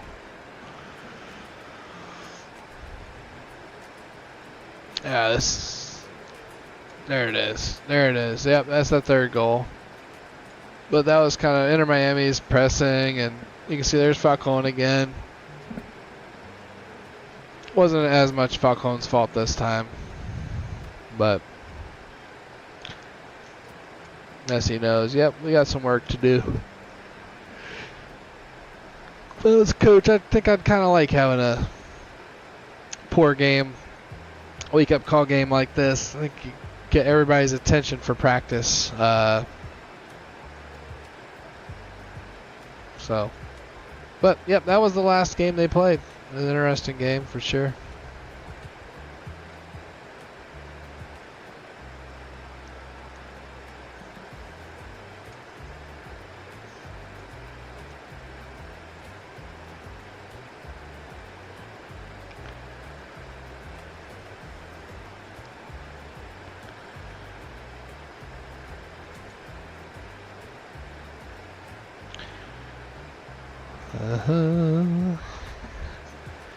Alright, so 189 miles to our next fix. Is it Hank? Yep, Hank. We've almost burned through our fuel in the center tank. 1,200 pounds left, so that won't be lasting too much longer. You can see the mountains of Jamaica just over the EFB here. You can see it's pretty mountainous country. Yeah, there's a there's a freeware add-on I picked up. It's like Uncle Bob's farm or something that's out there in the mountains of Jamaica. You can fly your plane in there. It's got a few little buildings and things you can explore. An interesting location. So I haven't been out there in a while, so I might have to. I flew there when I flew a coastal flight. We go to a couple of Jamaican airports at Coastal out of Miami, and ended up taking a little private GA plane out to Uncle Bob's for a minute, check it out. Obviously, Bob paying homage, I'm sure, to the one, the only, Mr. Bob Marley. So, all right, let's take a look outside the aircraft. Let's see if we can see any of the terrain. Not really. Sun's getting low. Looks like there's some rain down there. There's the shoreline. There it is.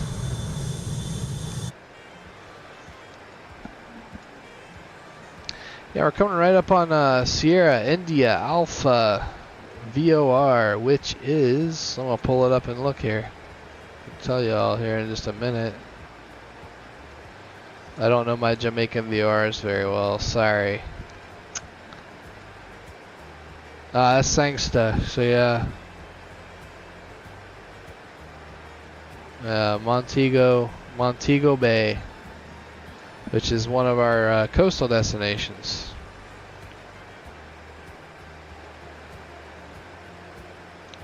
Which I haven't been based in Miami in, wow, probably 2 years now. I definitely missed some of those island hopping flights. There's a lot of fun flying out of Miami here at Coastal. I only get the charters these days, which we only leave out of Fort Lauderdale for those.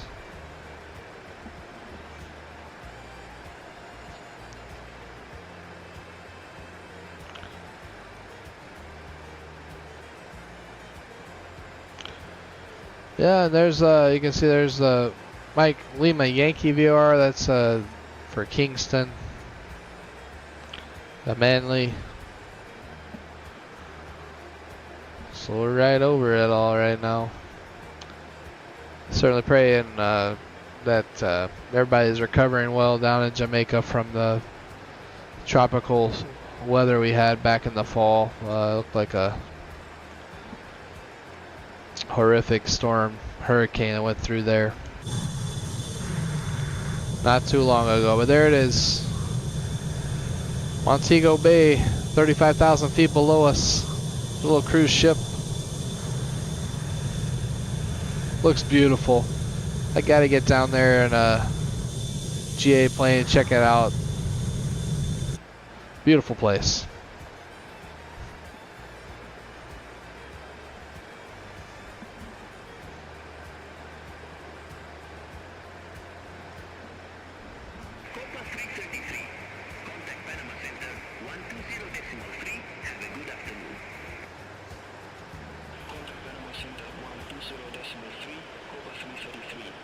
Yeah, so last week, I would say one of the highlights going down to Lima from Fort Lauderdale was flying right over the Panama Canal. That was a pretty cool sight, getting to see that. And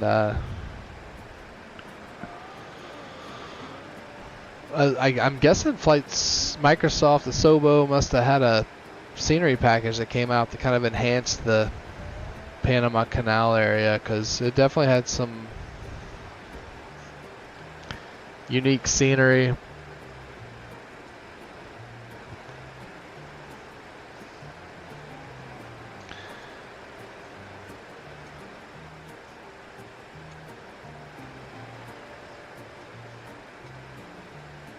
Man,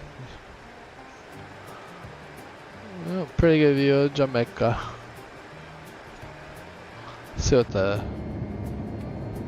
Oh yeah, that's a cool view from the back. You can see the shoreline pretty well. A lot of greenery down there, you know. A lot of greenery. A lot of green in Jamaica.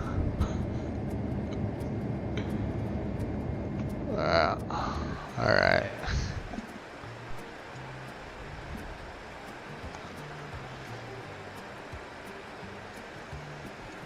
Well, it's getting about time to start adjusting the flight deck lighting, because the sun's going to be going down. So the Mad Dog, you get to move a lot of knobs to get your lighting the way you want it. I'm going to leave it slightly brighter, because I know watching a stream at night, it's not always, I feel like it's really hard to see the instruments a lot of times. I typically have it very dim when I'm flying, if I'm not streaming. But I'll leave it a little brighter than normal, just to try to help make it a little more visible at home for all of you. Or, I'm sorry, on the jump seat for all of you. You know what I mean? There we go. I'll just dim it some. Make sure we have some backlighting here. There we go. We'll get that. We'll get the floodlight up. And I'm going to go ahead and put this on dim. So, for all the alerts and things. And we're almost across Jamaica already. Doesn't take long.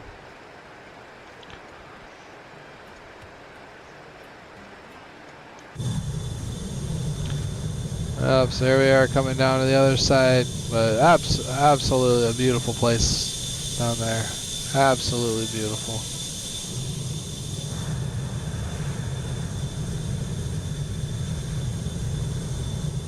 I believe it was last year, Inter Miami, one of their CONCACAF Champions Cup matches was in Kingston, Jamaica, I believe. But I was on leave from Coastal at that time due to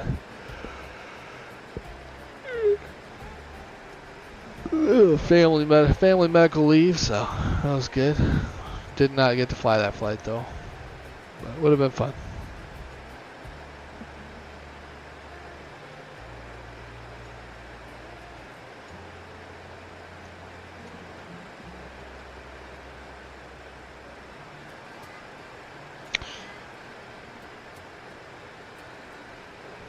Let's take a look back here again. Uncle Bob's. I feel like Uncle Bob's is somewhere in those. Man, it might be in. I wonder if it'll show up on my sim if I pull up my. I'm gonna find it. I think if I do the VFR map, yes, this might show it. I'm gonna find Uncle Bob's for us. I'm going to find it. What is this? Oh yeah, there it is. Uncle Bob's Farm. Yep. Papa Zulu 2-1, Uncle Bob's Farm in Summerfield. No, I'm not. That's a freeware you can get on flightsim.to. You can see it's right there in the hills, in the mountains, isolated. Some rivers nearby. Yeah, Uncle Bob's Farm. Center on 120.3, Copa 891. Have a good one. Nothing quite like Uncle Bob's. Hey, John. Let's see. Who is this? This is Sean. Hey, John. Just checking in. Hey, thank you, Sean. Good to see you on here. Thanks again for all your work getting this flight set up. Making pretty good time. Looks like we're only 750 nautical miles out from Medellin now, so about an hour and 48 minutes, so not too bad. Making good time. We'll be there soon. Yeah, once we get back out over the ocean again, we'll dive into a little bit of that CONCACAF Champions Cup material. Looking at Inter Miami heading into that. They do have a bye from the first round of the tournament, but we'll look at the bracket here in just a minute. So I enjoy some of this Jamaican scenery first, though. Wow, look at those cliffs into the ocean. That's awesome. Wow. That looks beautiful. Yeah, I definitely need to get a smaller plane and go check it out. But there's some good fishing down there too.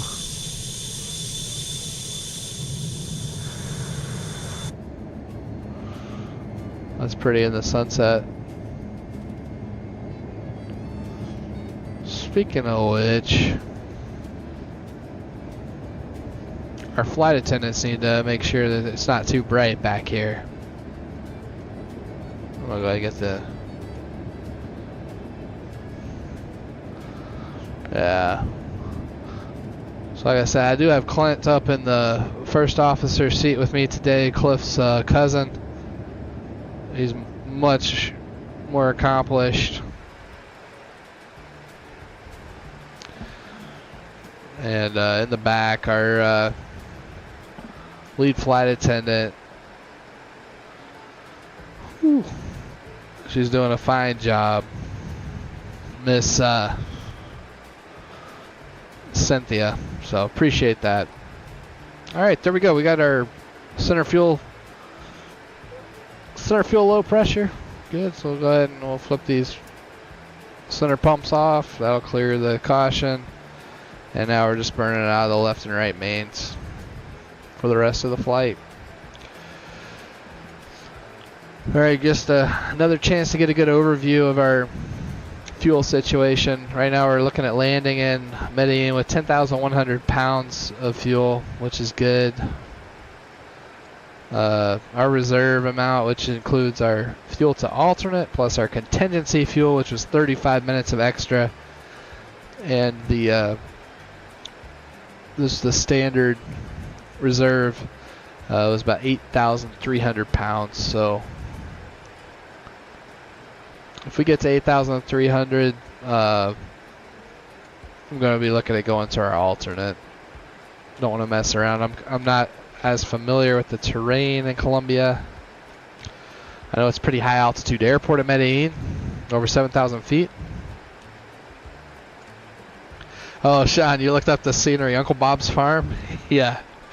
I guess we could, hey, I could pull that up, you know. I don't mind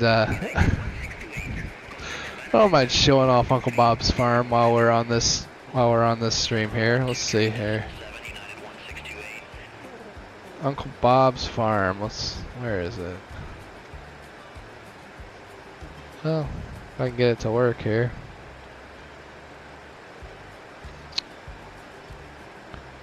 It's not working on my... Oh well.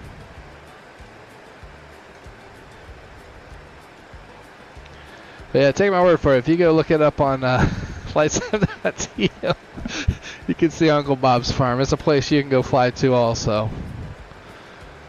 And I think it's high altitude, of course. It's kind of a high altitude strip for Jamaica.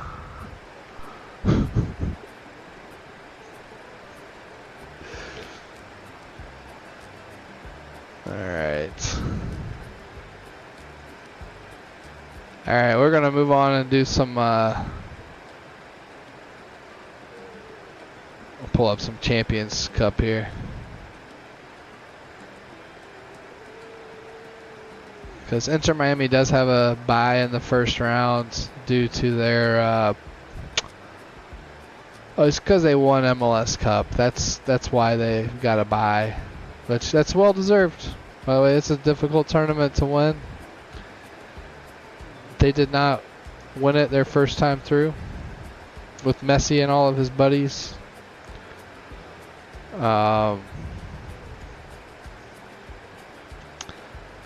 So here's the bracket. I'll pull it up. I'll make this a little larger.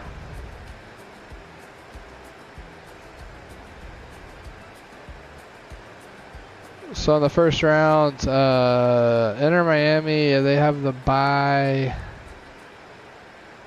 They're on the other side? Where is it? Hold up here. I think there's another side to this bracket. I don't even see them because they are in it.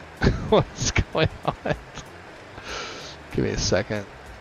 Ah, yeah, you can't see the whole bracket with it. There, now you can see it. So you can see there's a Inter Miami. They're already in the round of 16, and they get to play the winner of Nashville and Ottawa. So Nashville gets to play their first match against Ottawa here in just a couple weeks up in Canada. I believe they're actually going to be playing in Ontario.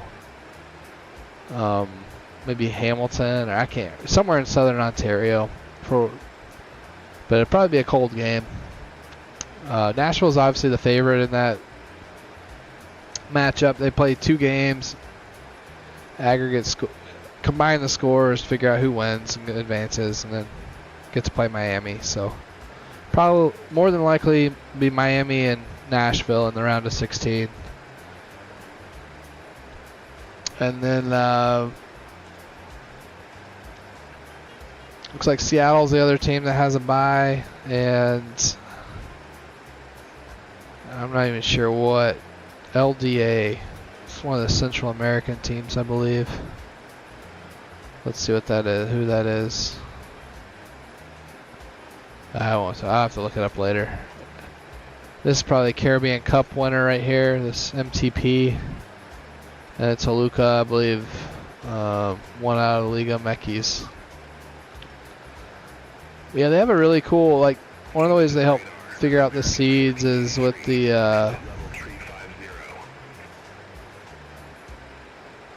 they have a ranking for all the club teams, which is kind of cool.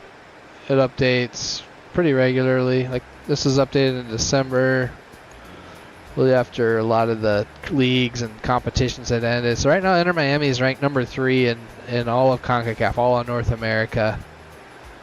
I see a lot of Mexican teams in that top 10.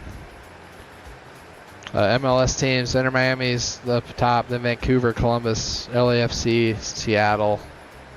Monterrey is taking a big plummet down to number 10. They used to always be up toward the top, so. And obviously, Inter Miami just picked off one of Monterrey's top players.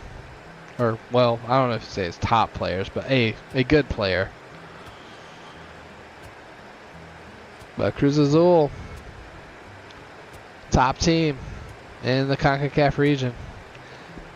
And they have a whole like formula that goes into how they assign the points and all of that, but it's pretty cool.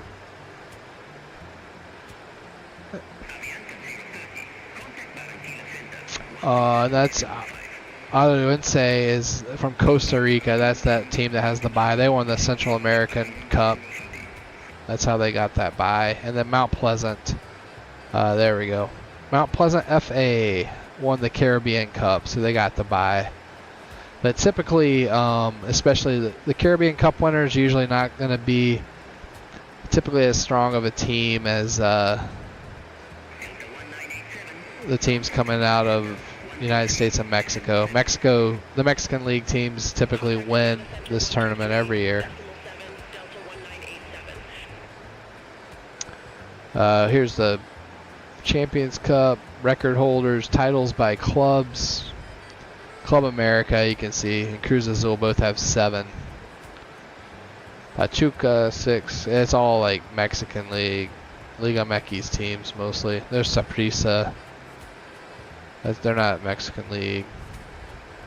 And then like Seattle Sounders have won it in this kind of current sort of format. LA Galaxy won it a long time ago. DC United won it long ago.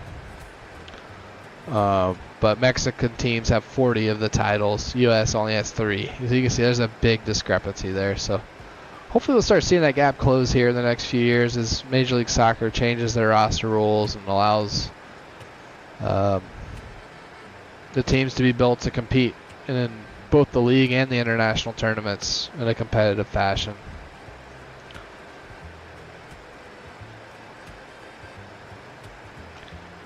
But, yep, that's the Champions Cup.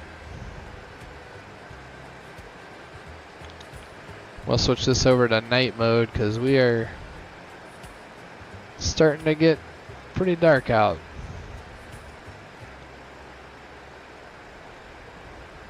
And it's almost time to do our fuel check at Hank.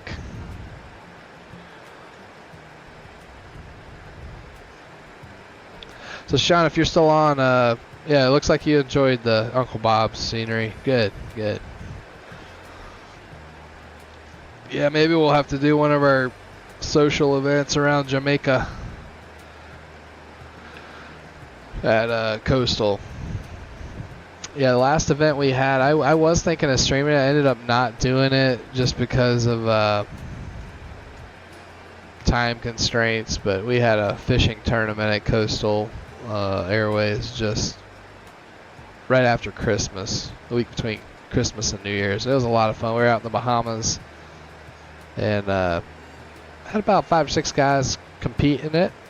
Good time. We're using the new Parallel 42 Go Fish plug-in for Flight Sim. Yeah, it was a good time, but I think keep your eyes on the Flight Sim Broadcast Network. I think there might be some more fun events like that in the near future. So I think Jason might stay tuned to his channel. He's kind of he's the head honcho here at Coastal.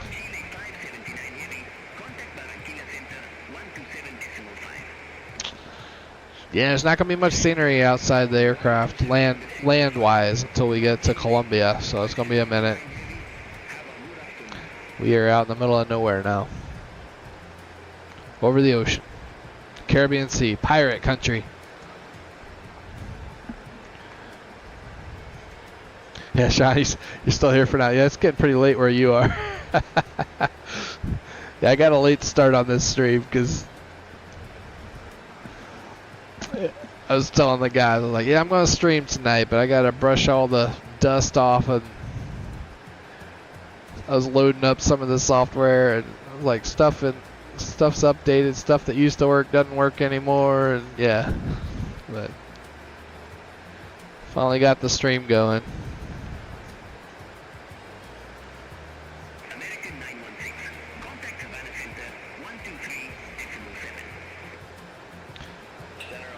Well, I gotta go back to the gallery, get something, the galley to get something to drink. So I will be right back. Just enjoy the beautiful sunset there over Clint's EFB. I'll be right back.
All right, I am back.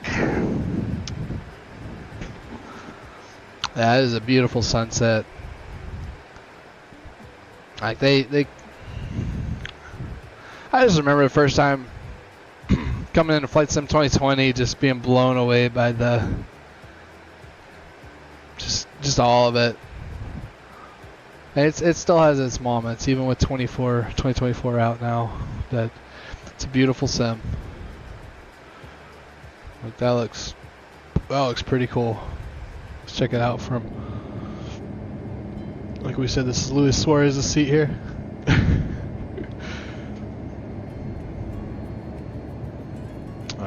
Messi's over here. Man, Messi he's gonna get the moon. Yeah, there's the moon. Moon on one side, sun on the other.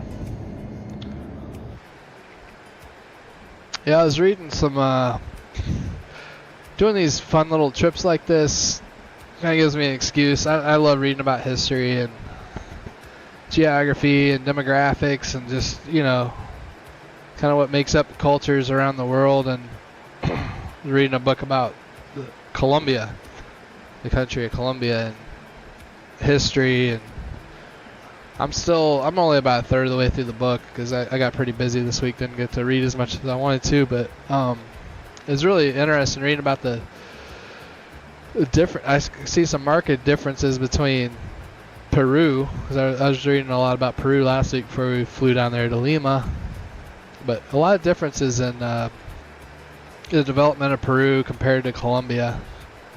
They're saying in Colombia, the geography really played a big role in a lot of the major kind of cities at the time being very distinct and separate, because it wasn't easy to get between the cities, and the country is very kind of widespread, east, west, north, south. Whereas Peru, you had the Andes that kind of box you in with the ocean, so you had a lot of things on the coast, but obviously the Incas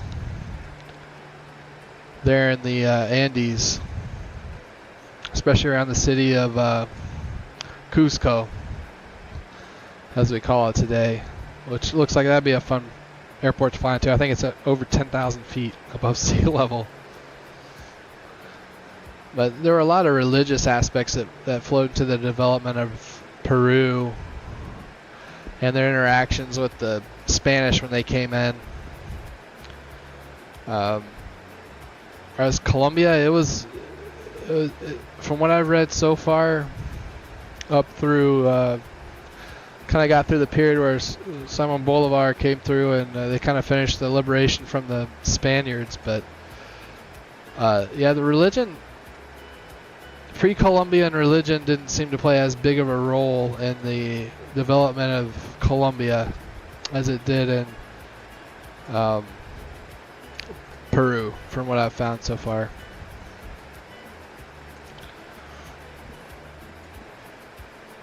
But like I was reading, like the Incas, especially like at first they had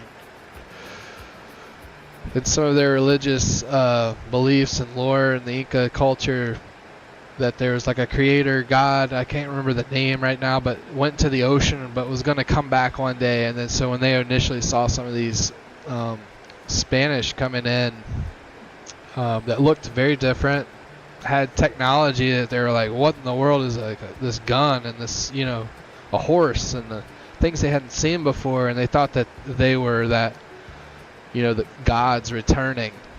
And it kind of contributed in part to, by comparison, just a handful of men overthrowing an empire that vastly outnumbered them, in addition to the diseases that spread from Europe into South America and these places, because they didn't have their immune systems built up for some of the sicknesses that came over from Europe. But it's fascinating though. A lot of history all throughout this region that we're flying over, including the Caribbean here. I mean, just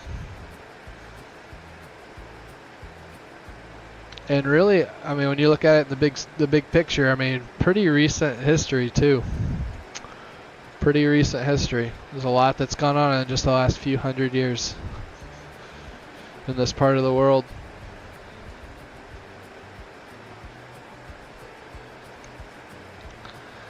But yeah, look forward to finishing the book. Let me see if I can find the name of the book. I bought a Kindle version of it. Then you don't have to tote it around with you everywhere. If you have a mom, you can just read. You know, I love Kindle books.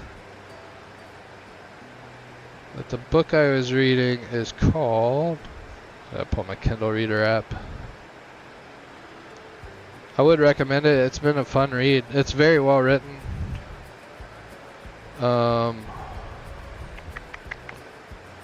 Well, give me a second. To get back to my library. It's called The Making of Modern Colombia, A Nation in Spite of Itself by David Bushnell. Like the binoculars. Bushnell. The Making of Modern Colombia, A Nation in Spite of Itself by David Bushnell. And yeah, it's a good book so far. Definitely recommend it if you're looking for a random history book to read.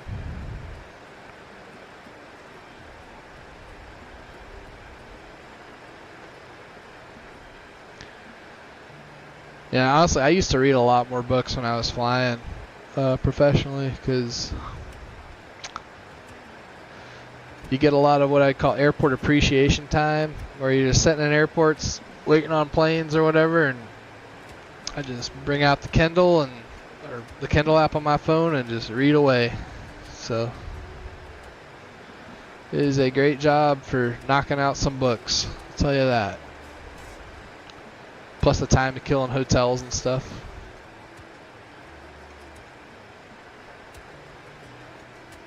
Well, sun has officially set now. I'm just wondering what the weather's going to be like for us down in Medellin.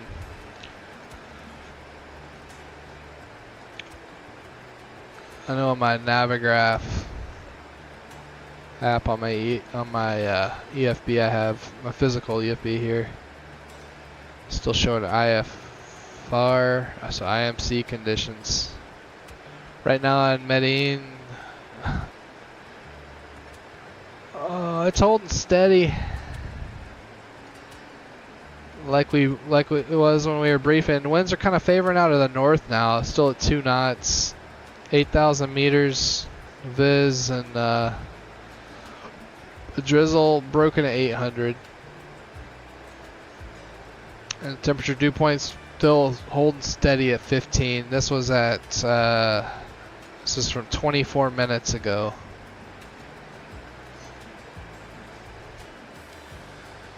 And procedure wise, I want to see what they have.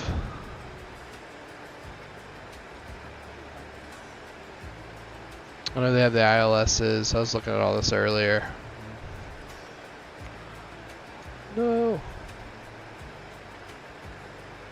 Yeah, I'm guessing it's going to be the ILS Zulu to runway 1 more than likely. But I mean, it's a high elevation airport up at just about 7,000 feet. Highest terrain nearby is, wow, here I'll pull it up for you all to see. No point me just looking at this by myself here. Switch this over to nighttime.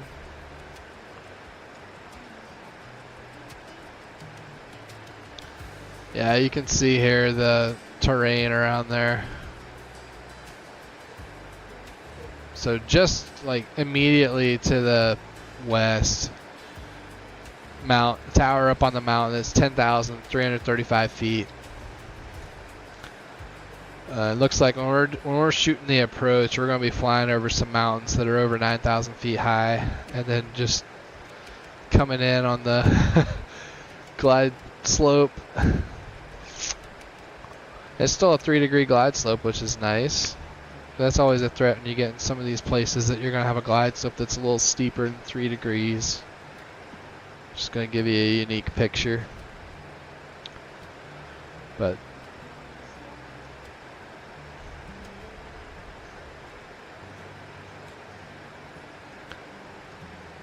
you can see we can go all the way down to 800 meters. We had 8,000, it said.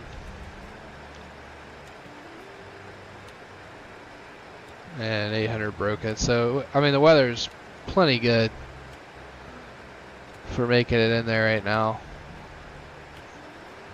I saw the other airport there in Medellin, this.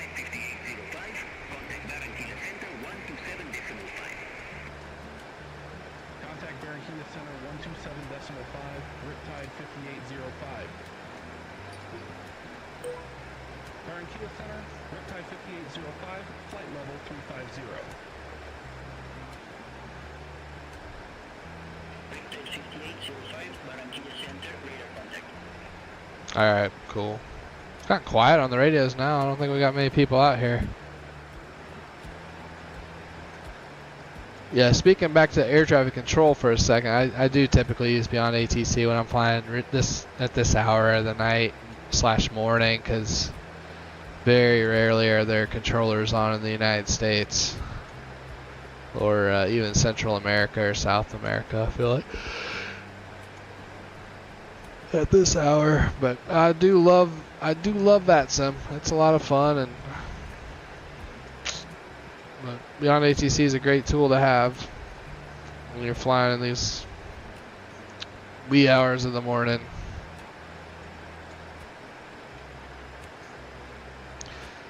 Hopefully I left the instruments bright enough for you all to be able to see them. I'm probably just going to leave it at this brightness.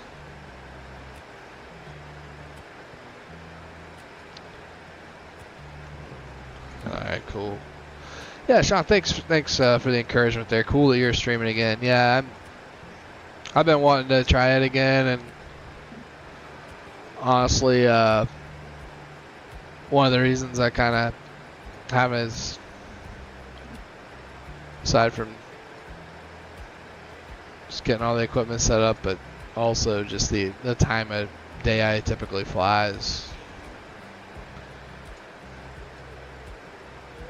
just kind of tough for streaming, tough for interaction. But, I'm glad to be doing it. Hope to do it a little more often. Maybe making some more videos, content, aviation related, flight sim related. That's maybe not all live stream stuff too.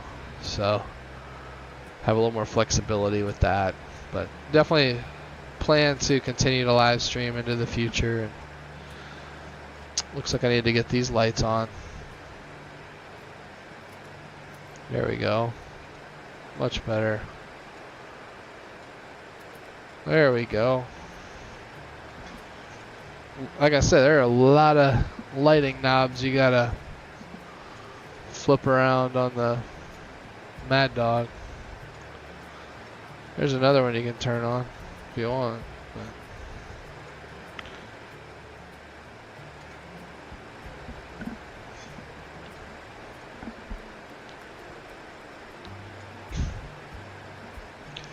Well, I did see an article that looked kind of interesting to me on the Champions Cup website. Let's check that out really quickly. I just want to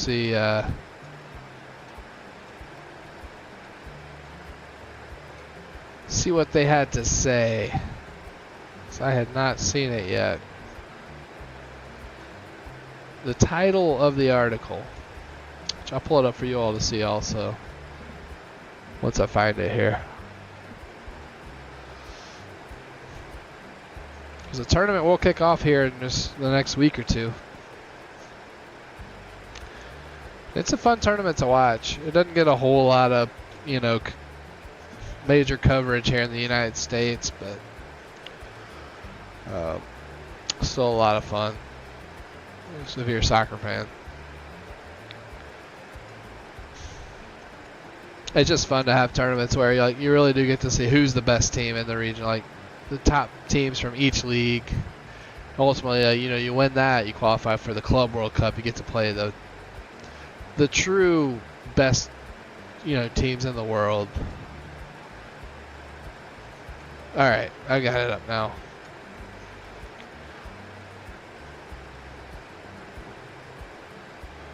Make it just slightly larger so it's a little easier to read.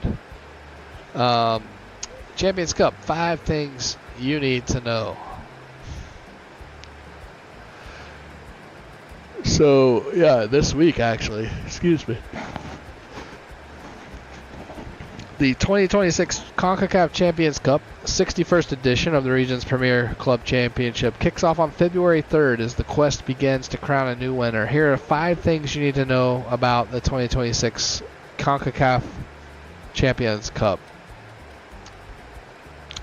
The Champions Cup takes place from February to May.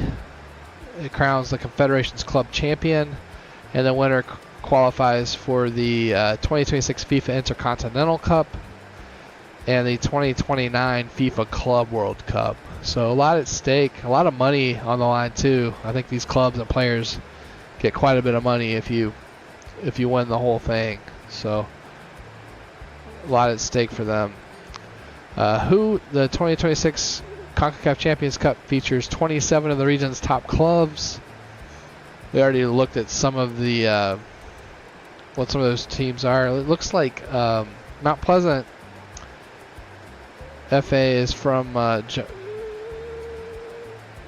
Jamaica, so that's cool. And then we have some of the Canadian sides: Atletico Ottawa, Vancouver FC. The Dominican Republic has a club. And obviously San Diego FC qualified also for Major League Soccer. Yes, this is just kind of like covering the basics of how the tournament runs. I was wondering if it had like somebody saying, hey, these are kind of the favorites, but I think this CONCACAF website is probably not going to have a lot of commentary on it. But yeah, the format, let's see, I've not looked, I think it's the same as last year, but it looks like it is. It's a direct elimination knockout stage format, 5 rounds. And obviously 5 clubs receive a bye. We saw Inter Miami is one of those clubs. And then the first 4 stages each include home and away play, while the final is played as a single leg match. And it looks like the aggregate score winner in each matchup advances, which is cool. Aggregate score is a lot of fun. And they used to play, I mean, a while ago it was like they had a group stage and it started in the fall, and it just went on and on and on and on. And I think they really kind of streamlined it in the last few years. But that's neat that it ends in May.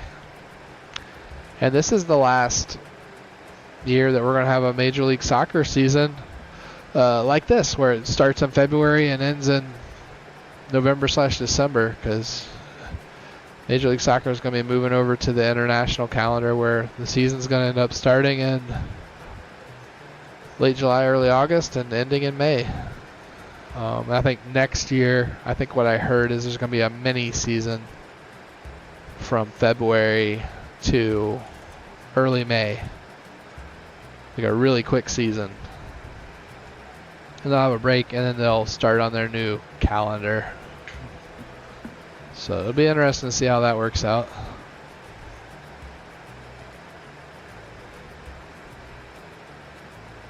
Well, I did miss, we'll check on our fuel here at this next fix here. Obsux.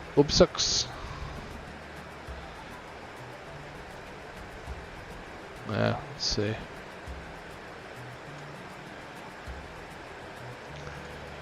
We're not too far away now. We're about to start to see some land soon.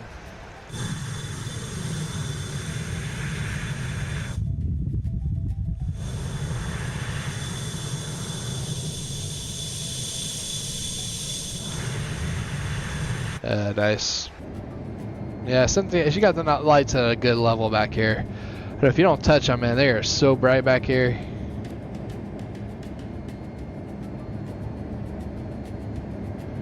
Just looking out. Oh, that's cool. You can see the moon reflecting off of the Caribbean Sea there.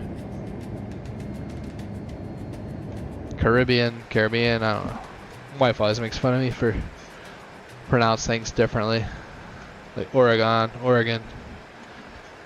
Caribbean, you know, all that stuff. Tomatoes, all the fun things.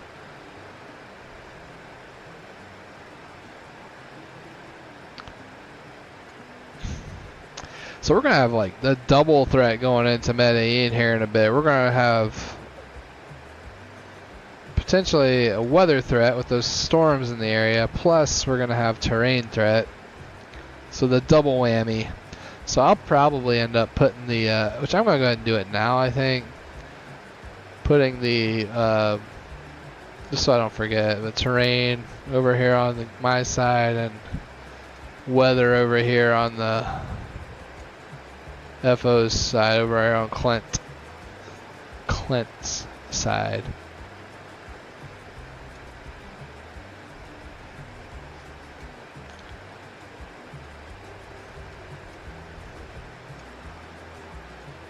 And it's going to be dark, so we're not really going to see it.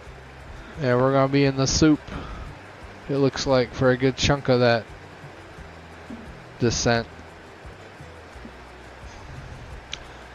At least the final portions.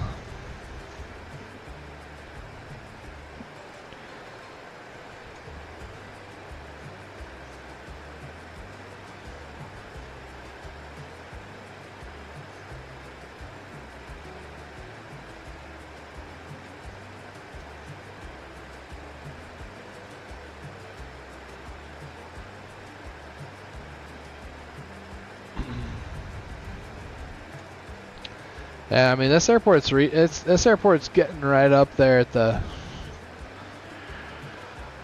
max kind of performance capabilities of the Mad Dog 2. I think it's what airport elevation is 7,000 feet,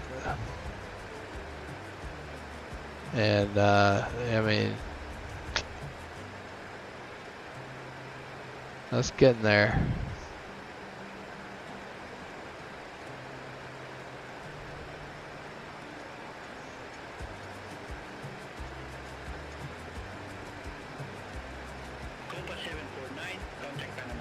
Copa.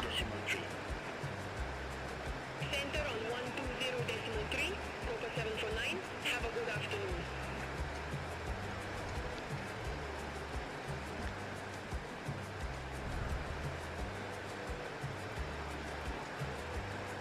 Alright, 54 miles now to Obsux. Computer's saying we should have 14,600 when we get there. And we were planning to have, let's see here.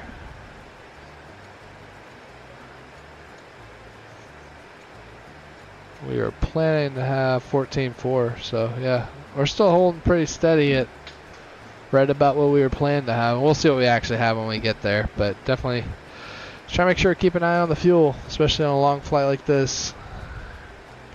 And flying into, you know, international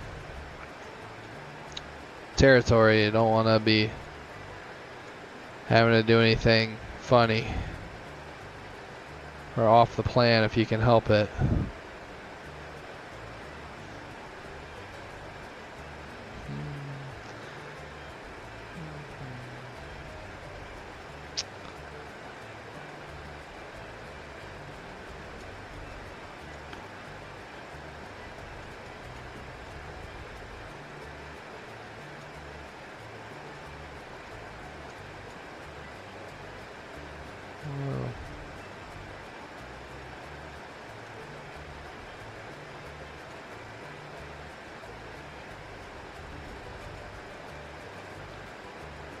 Barranquilla Center, land Colombia 4239, flight level 350. Land Colombia 4239, Barranquilla Center, radar contact.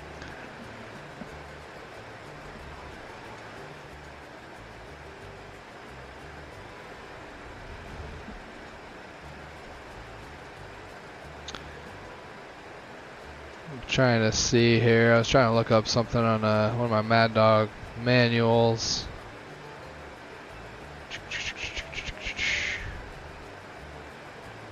Make sure I'm looking at the right stuff here.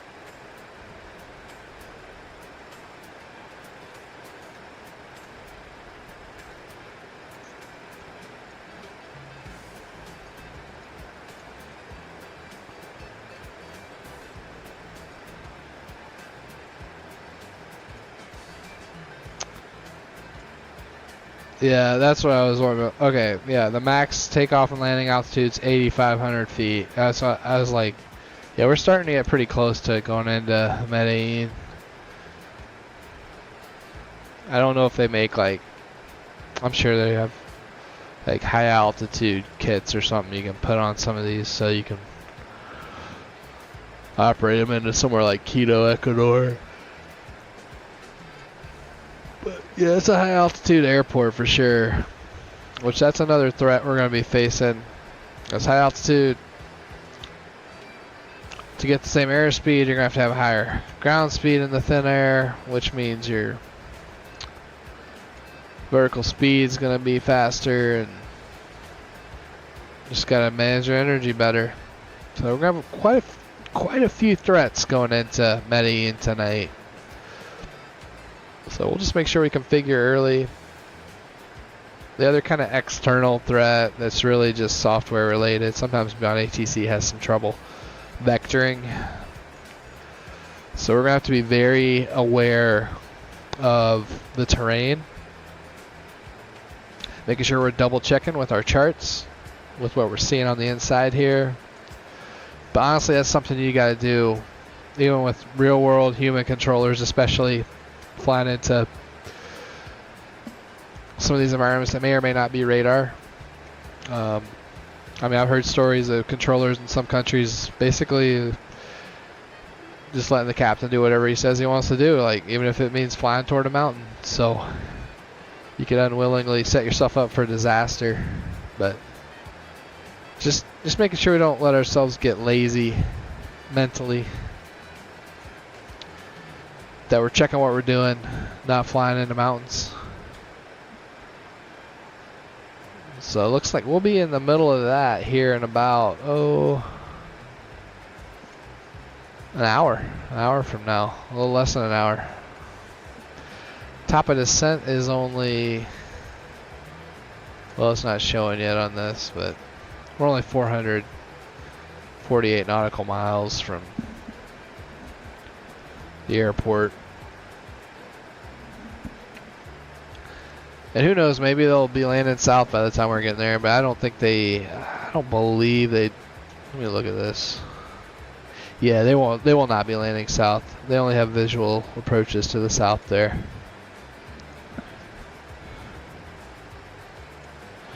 It's only visuals to the south.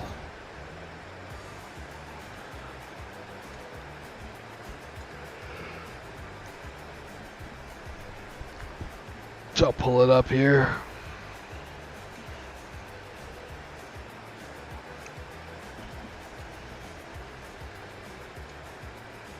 Definitely still showing IMC there. That's that same weather report we looked at earlier. So, yeah, I don't think they do. They don't have access to digital ATIS there in Medellin.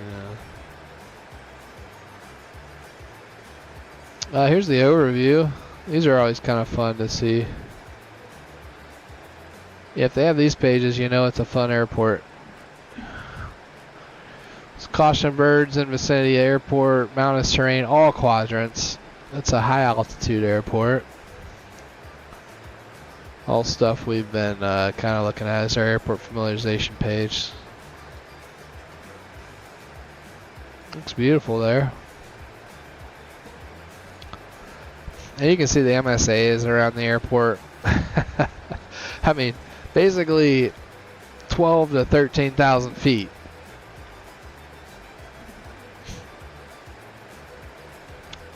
You're just 6 degrees north of the equator there.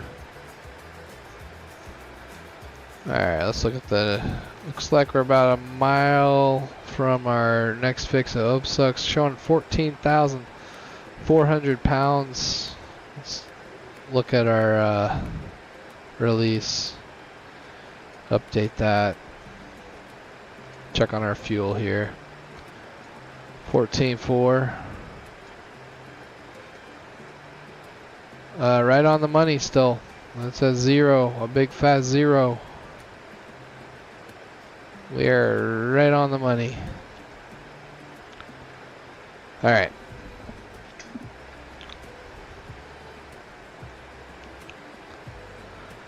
Let's look at this some more.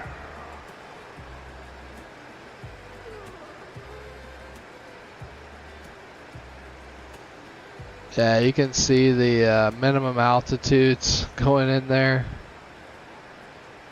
I mean, it's just incredibly high. 15,000 feet up there in that northwest quadrant, but a lot of high terrain all around. I think that's part of what they're talking about in that book I was reading, is just some of these cities, you weren't going to easily get there, especially back in the day when you had to walk. And they were saying in the, you know, in the region we call Colombia today, country of Colombia today, they didn't have llamas like they did in Peru. They didn't have the llamas up that far north. So llamas were huge help for getting around the mountains in Peru. They said they had like runners. The Incas had like guys that would train to run like a mile really fast for messages too.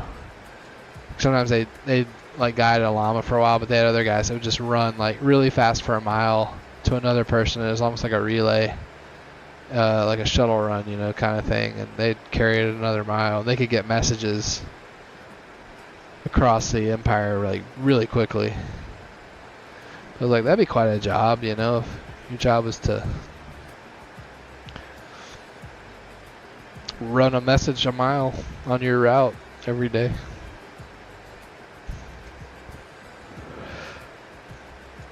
All right, let's look at the weather overview. These are always interesting.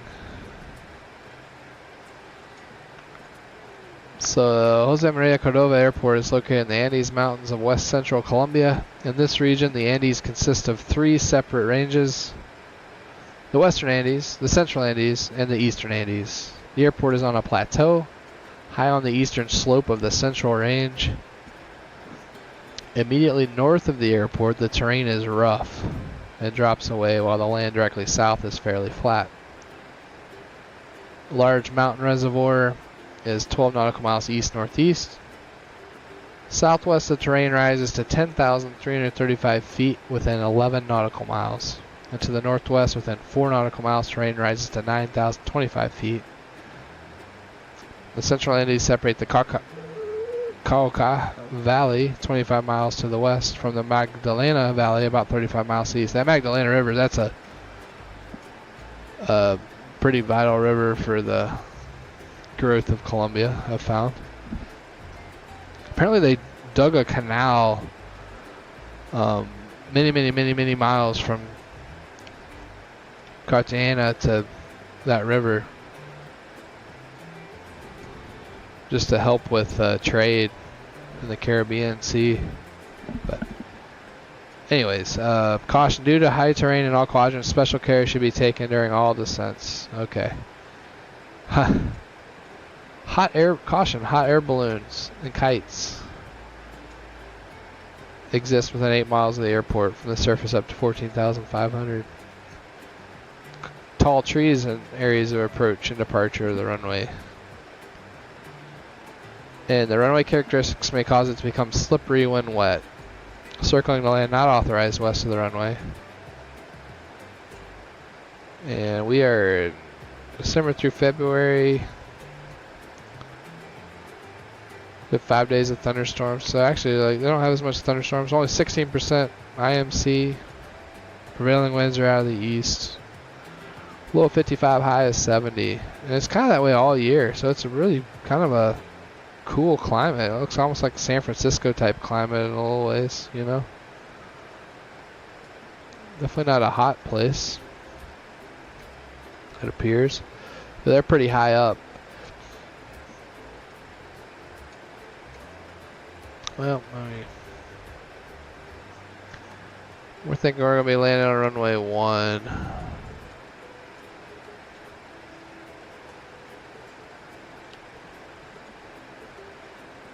Colombia 4239, Barranquilla Center, expect District 3 Charlie, runway 01.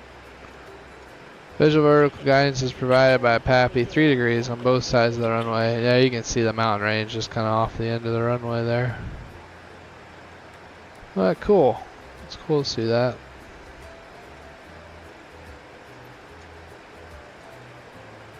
Yeah, we're getting close now.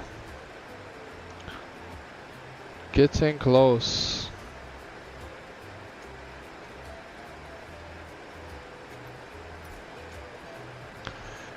Definitely starting to see terrain popping up on the ND. I can see mountains now out the window in the distance. So yeah, we're getting there.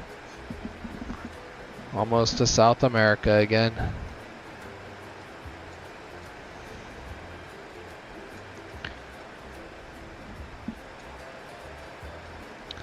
Yeah, it'll be time to brief up the approach here, not too much longer, for sure.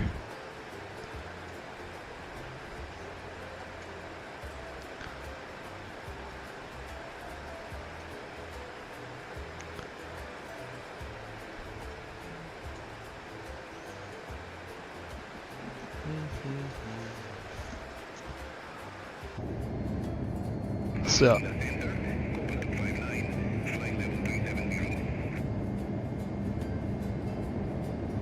Messy seat. Suarez's seat. Still a little bit of sunlight faintly showing on the western horizon.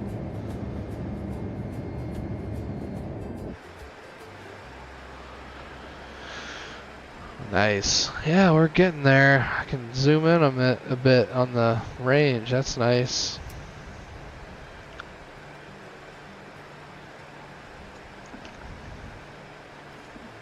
Cartagena there. Those winds are nice and light now. 28 knots. Quartering headwinds. So that's not too bad.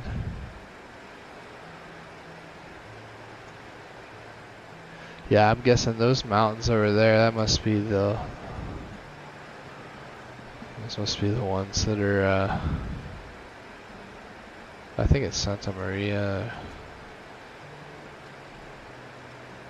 I can remember the name. There was...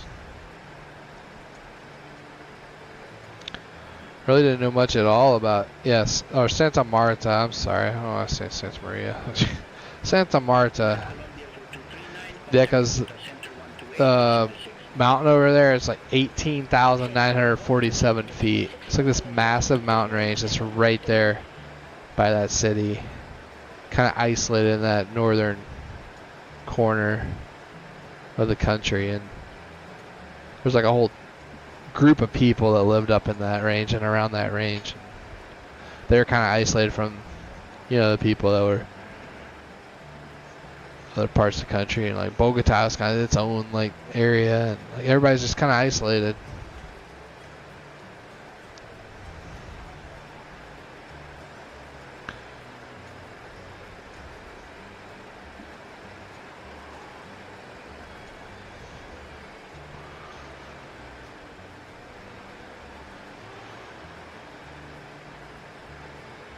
But they didn't have a lot of as much of the infighting, it sounded like, as in Peru with the Incas.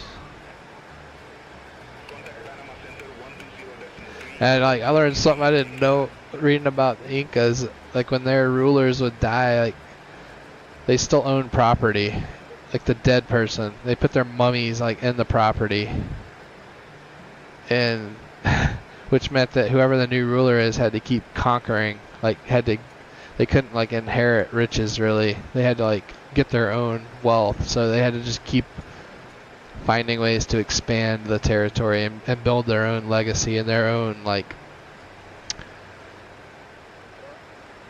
place that they could basically be buried in or have their mummy in. Not buried, but yeah.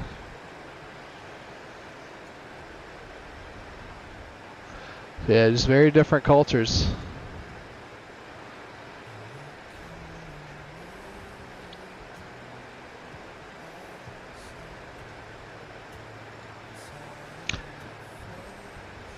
All right.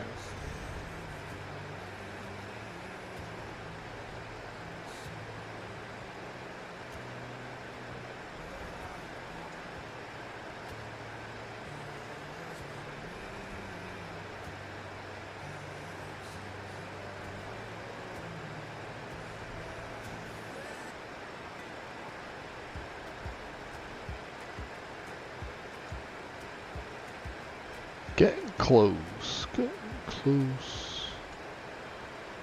There's the map again. I'll zoom it in a little bit though, I think.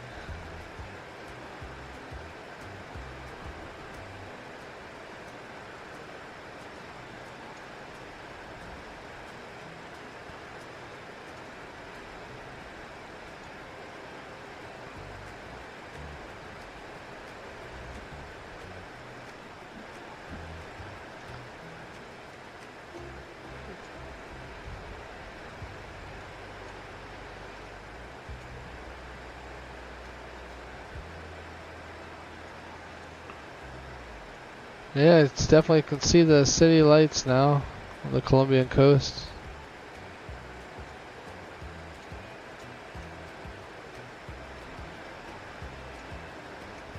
Barranquilla Center, Long Chile for 140. Flight level 377. Long Chile for 140, Barranquilla Center, radar contact. Long Chile for 140, Barranquilla Center, expect level 1 Alpha, runway 05. Expect Lolud 1 Alpha, runway 05.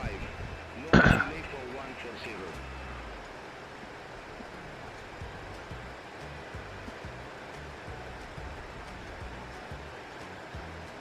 All right.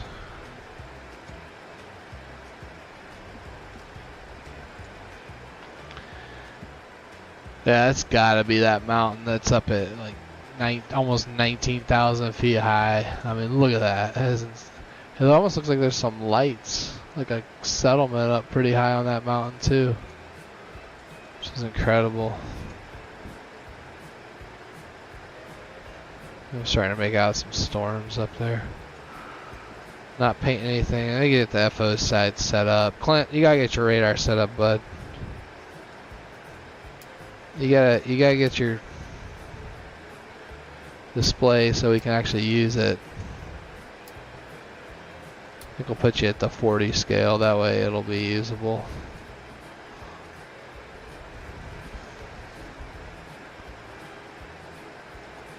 That's actually at the 80 scale, but yeah, well, that'll be good. These radars usually don't work too well beyond 80 miles anyways. Make sure he's... There we go.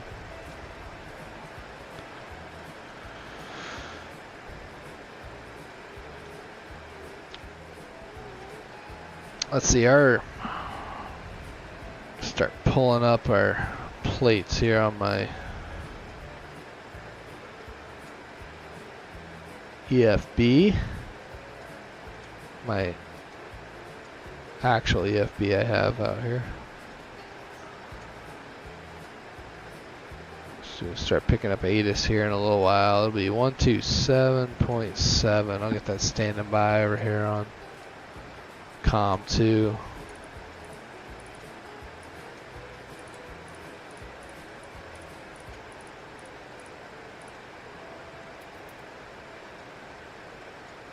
Yeah, we can't pick it up yet. I hear a little bit. It's not enough to actually listen to it, you know, though. Oil's holding steady. Looks like we have 14 aside. That's good.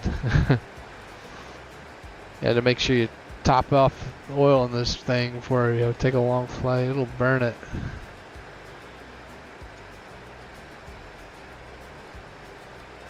Catena there.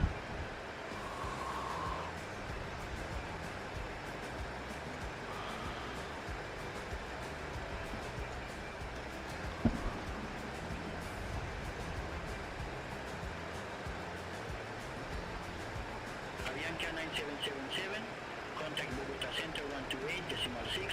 Have a good afternoon. Center on 128.6.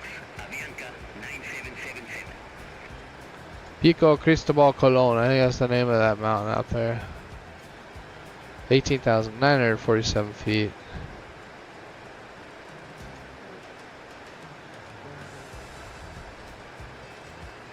Incredible.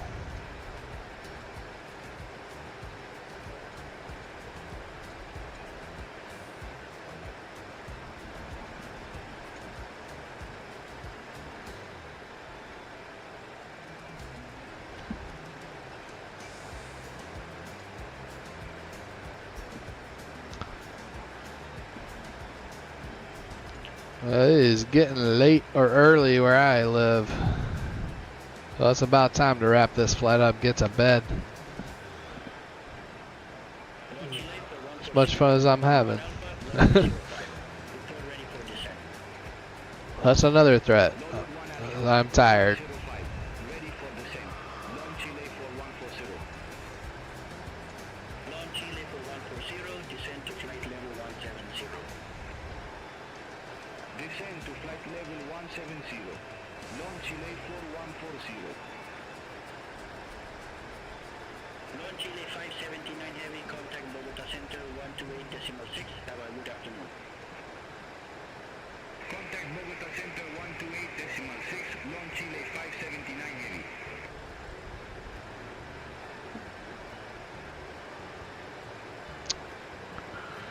Alright, so Mavob is our next fix. Mavob.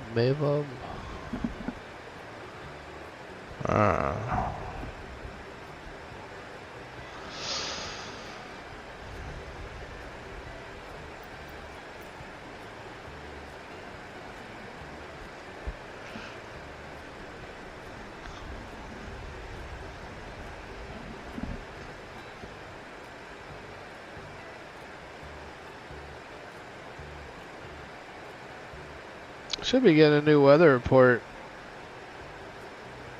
from Medellin here. Barranquilla Center, Copa 268, flight level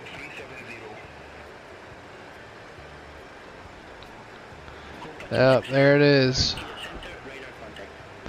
Yeah, it hadn't changed at all. Other than winds are more variable at 2. There is a significant change though here in that they're now in the remarks thunderstorms to the east. So that's, you're saying we're thinking that could be a threat. It's definitely a threat. Thunderstorms in the vicinity too. So a lot of stuff going on.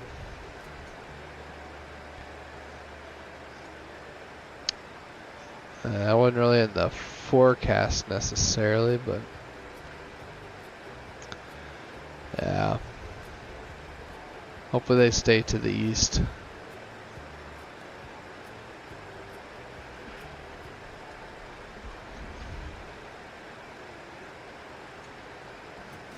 The Cockpit 4 Charlie, that's the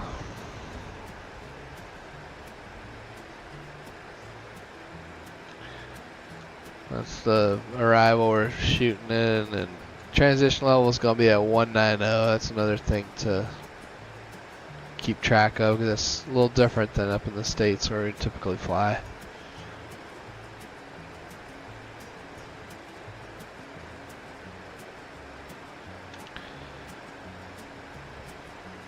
we'll look at that stuff here in just a minute. Once I get the ATIS. Just gonna step away for just a second. Be right back.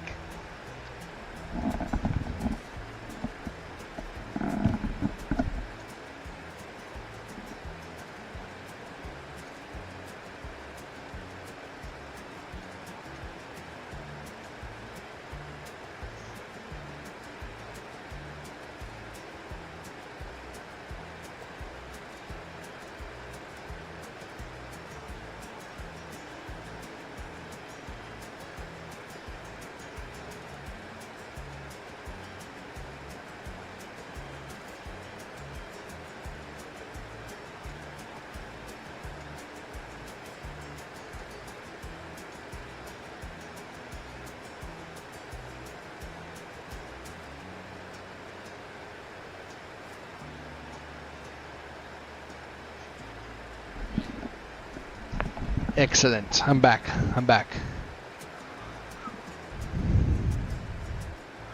Oh yeah, there's...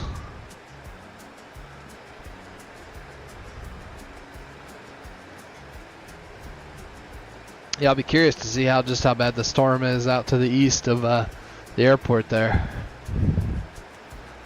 It looks like that arrival is going to take us in more to the west, which is good.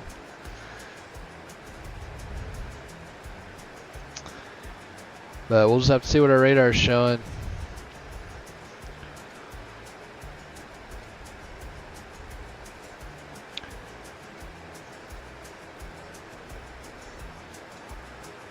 Let's see. Yeah, see. Yeah, the arrival's all to the west of the airport, so that's good. What about the missed approach on the runway 1 ILS? It's off to the east, so that could be a problem, but we'll play it by ear.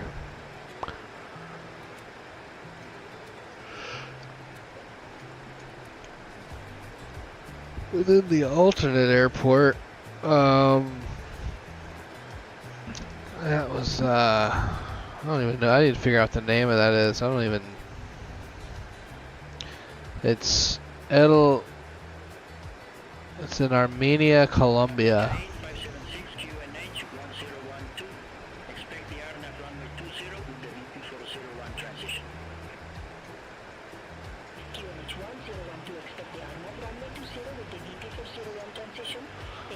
There it is. It's just south of Medellin. So that's good. Not too far away. But far enough away we can get everything set up if we had to go there.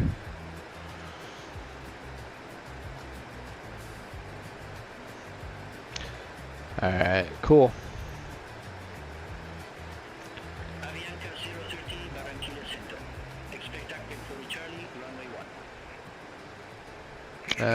Container.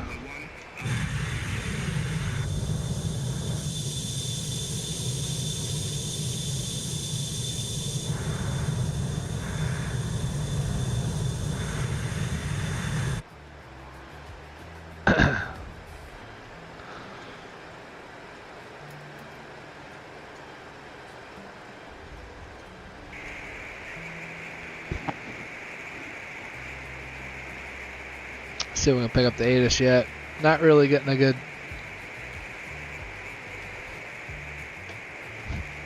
good read on it. I'm not able to get digital ATIS yet. The Mad Dog, but yeah, Sean, thanks for sending me the info. I'll try to get it set up sooner rather than later. But we are, let's see, only 118 nautical miles from our top of descent now, so that's just about 15 minutes away. So yeah, as soon as we can get this ATIS, I'm going to get it written down, get it plugged into our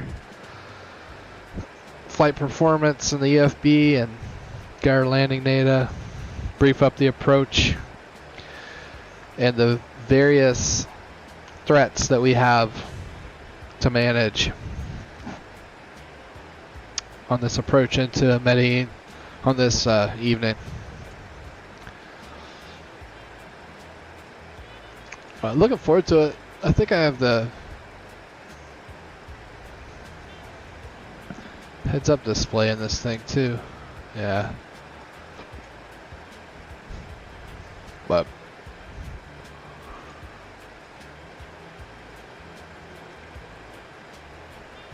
yeah, a lot of the lights along the shoreline of Colombia are becoming visible for sure now. Though not sure exactly what cities those are, but looks like we're gonna be going right over Mike Tango Romeo. Let's see what that is. I'll look it up on my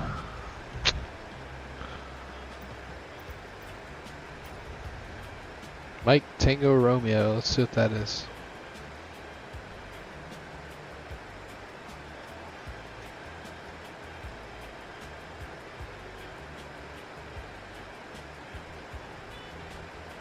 Monteria.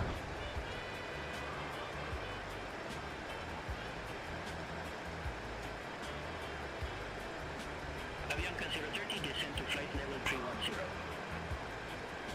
Descend to flight level 310, Avianca 030.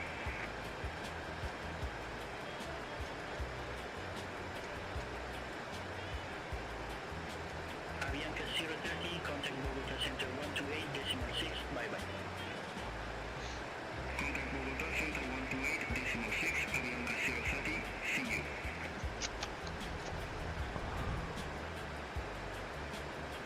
Alright, we're 3 miles from Mevob now. Let's check our fuel. 12,000 pounds.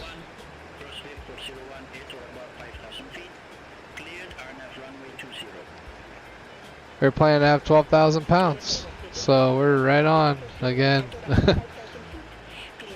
Been burning exactly the amount we were planning to, so that's good.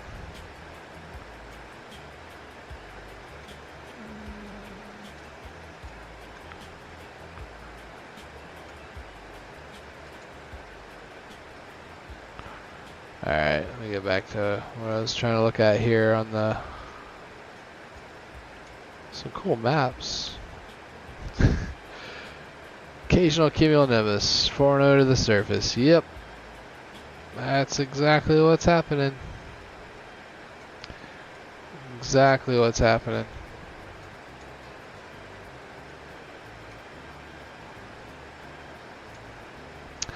The thing is, we are parking. Let's see what Sean had for our parking spots here on our paperwork. Looks like it was ramp R3.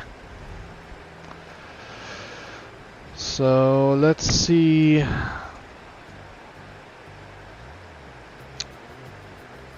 What I can find here on the plates. Kind of like to have a good idea of that before we get really busy here. Ramp R3. Oh, there it is. Remote 3. It's down here in the southern portion of the terminal area. So right in there.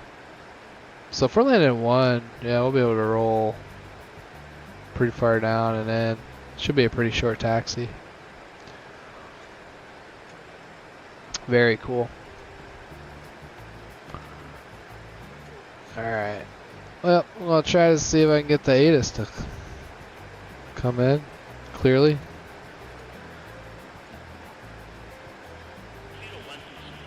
There it is. Let me turn the music down for a minute so we can hear properly.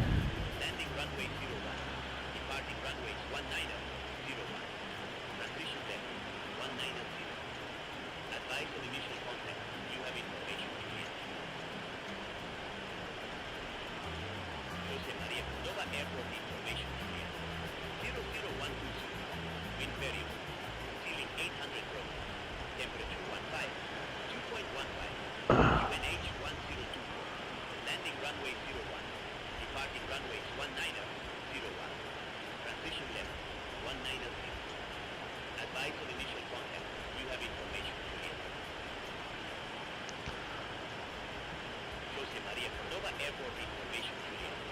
00120. Wind period. Ceiling 800 broken. Temperature 15.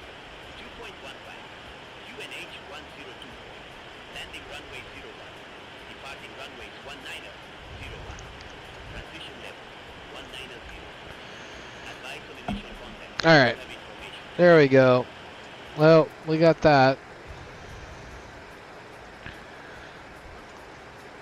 And let's go ahead and punch in our numbers here in the EFB electronic flight bag.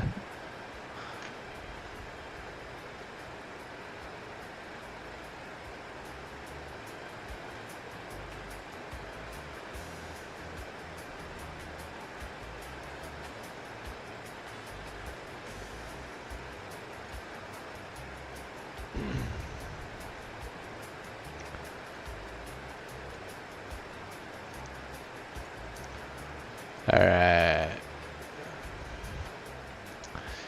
Put this in night mode. There we go. Got bright. It's gonna be landing, and it's S Sierra Kilo Romeo Golf is there. Oops. Let's see, we're not landing on runway 19, I can tell you that. 360s. Actually, I'm going to put it as a tailwind. That way we know if... Avianca 8576, contact Alfonso Lopez Pumarejo Tower 118.0. Have a good afternoon.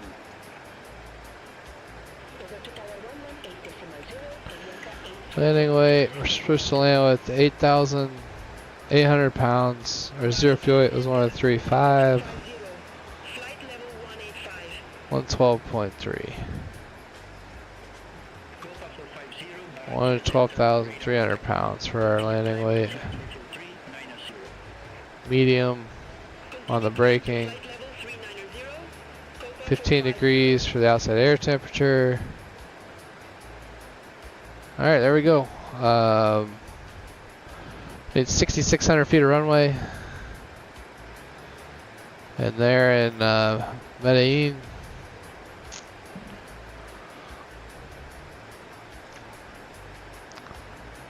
Let's see, get the official plates up.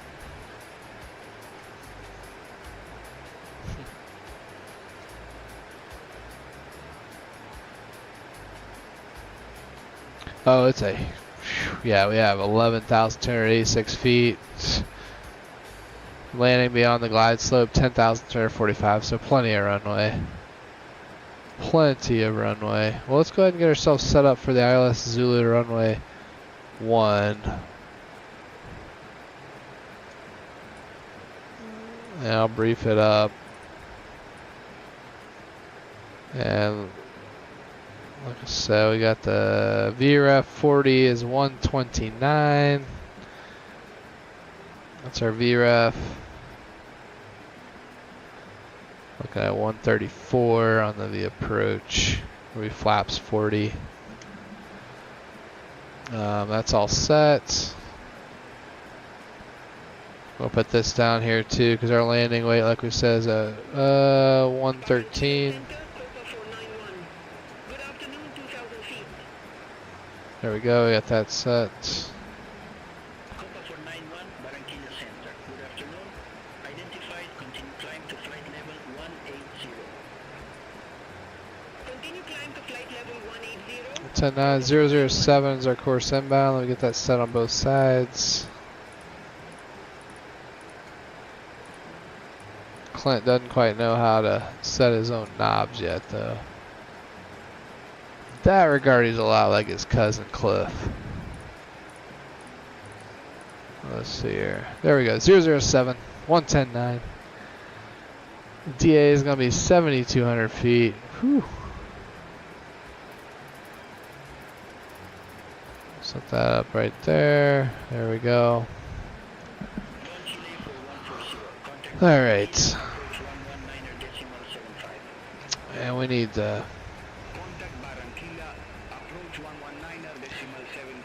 Zulu 1 there. We'll verify all this in our flight management computer here. Okay. So landing data is set. 1024 on the altimeters when we're going down. Transition level is 190.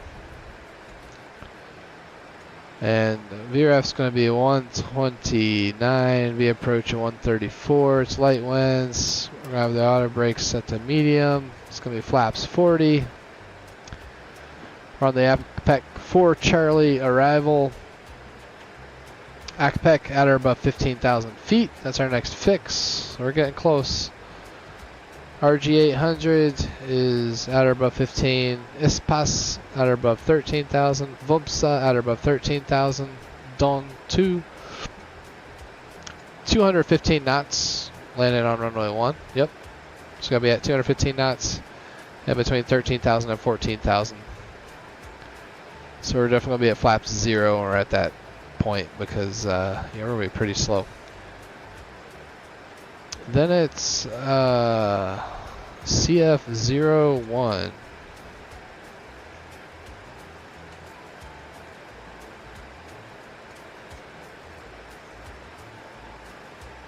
I wonder if this is like a... Let me look here.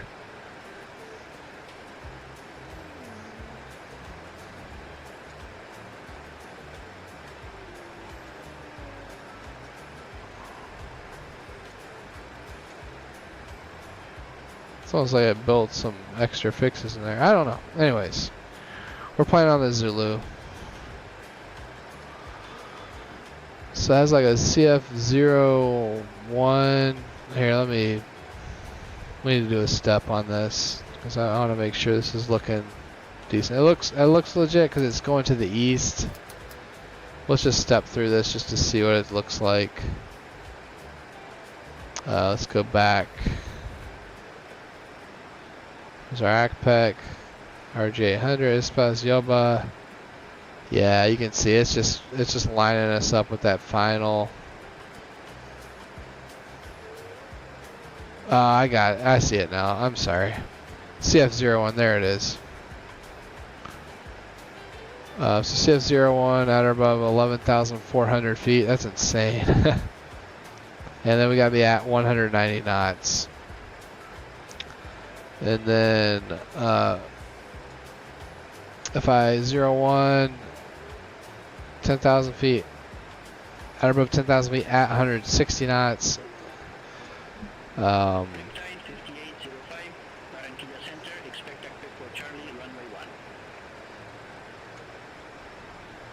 What'd they say there? Yes, we accept that clearance. Expect APEC 4 Charlie, runway 1, Riptide 5805. Then it's runway 1.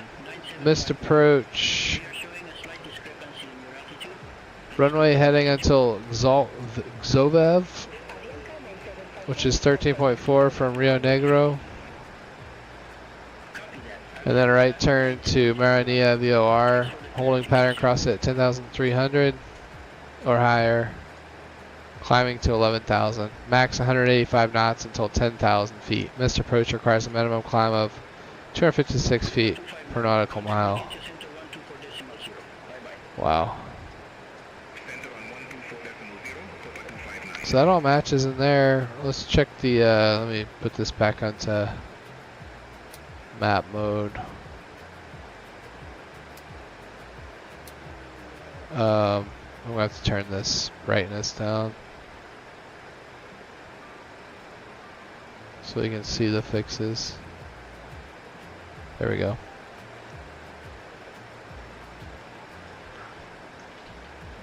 Yeah, so that's Jose Maria Cordova, 26 May 23, 11-1 Alice, Zulu runway 1, 110.9 set localizer both sides, 007 course inbound.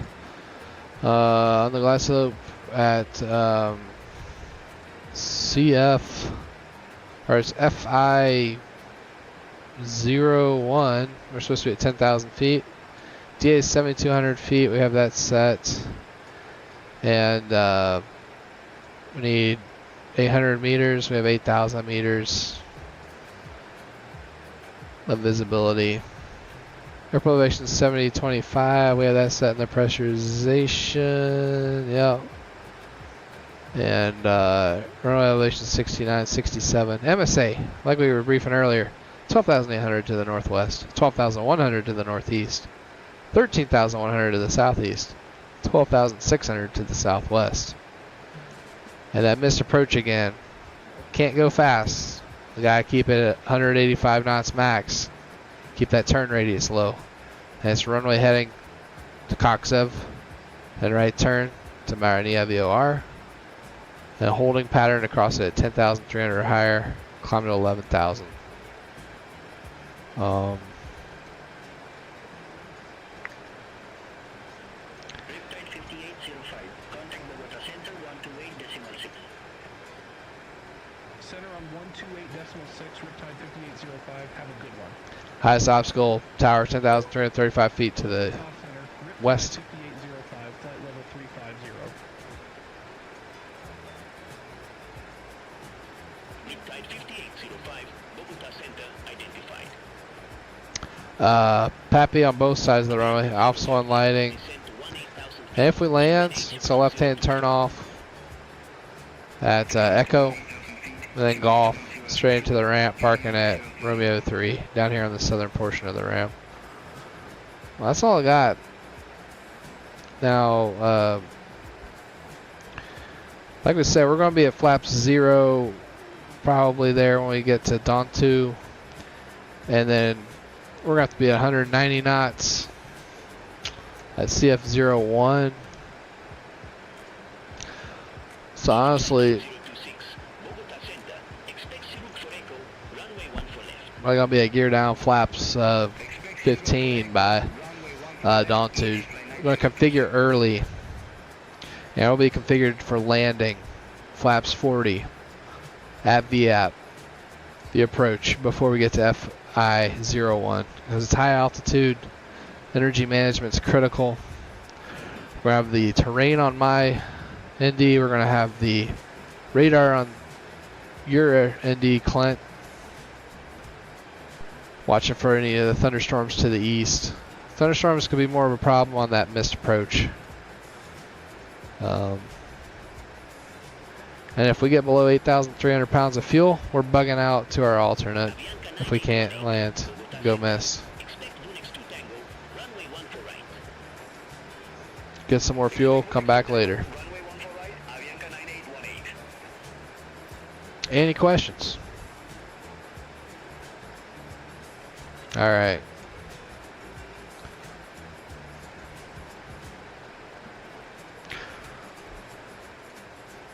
Huh.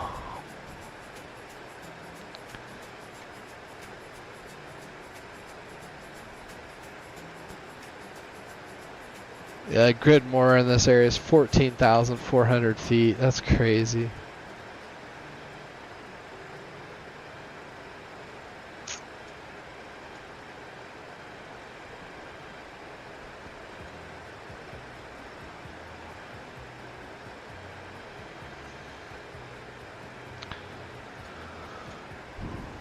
Avianca 030. Let me look at our descent profile here.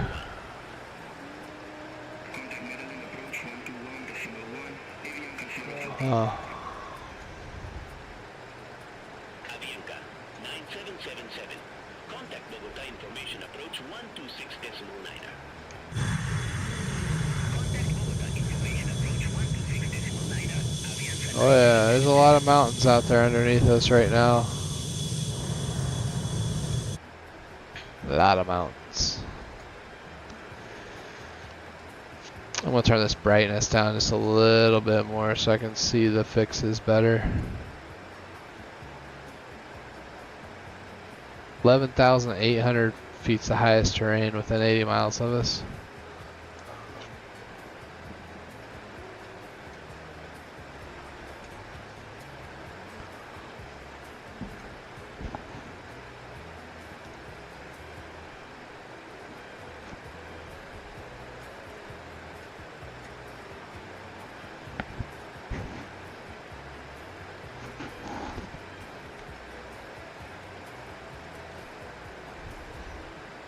Fuel's got pretty cold. It's at -10, -8. I'm gonna go ahead and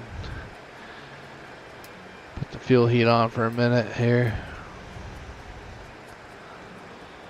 I notice it typically just stops. It cools off really quick at about 3 hours in this MD-83 by Leonardo.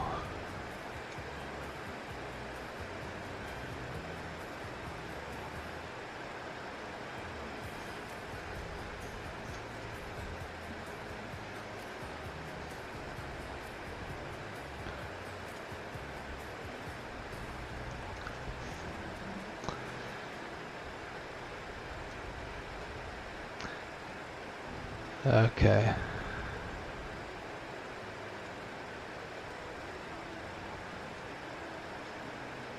So 30, I'm going to try to do a manual calculation just to back up with the flight management computer's VNAV calculations. So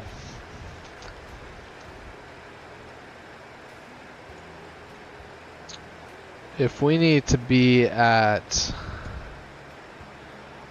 first kind of hardish altitude is I'd say 14,000 feet at Dawn 2, and we're at 35. That's 21,000 feet do we gotta lose. So you multiply that by 3, you get 63 nautical miles. Plus you gotta slow down to 215 knots. It's be about 75 miles out from Dawn 2.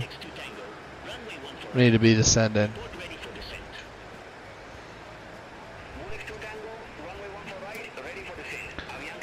Which descend to flight level 150. Descend to flight level 150, Avianca 9818. calculate that up.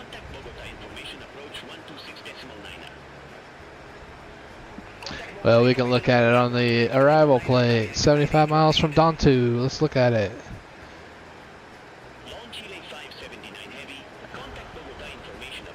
I don't always trust the Mad Dog's VNAV.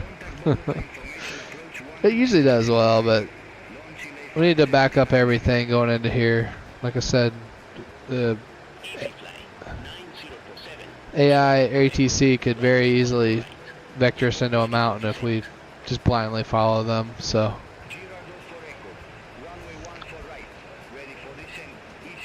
it's 15 miles from Dawn 2 to Vobsa, then 16. So we're at 31.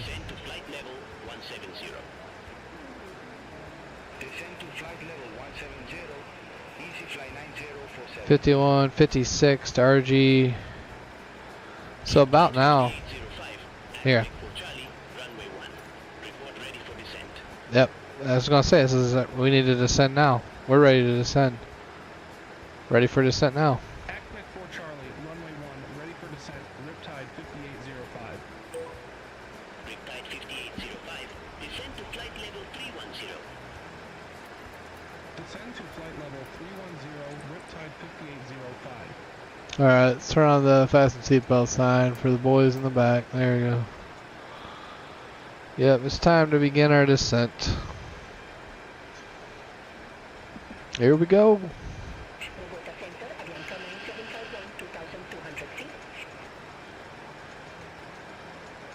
Avianca 9751, Bogota Center, radar contact. Continue climb to flight level 240. Continue climb to flight level 240, Avianca 9751.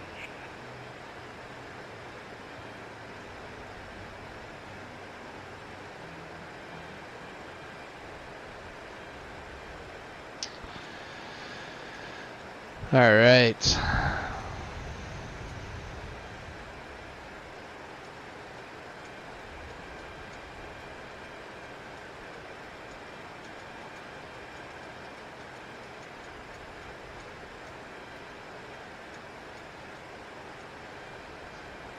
There, I'll pull this up and I'll get wireless Zulu. There we go. There you can see what we're doing.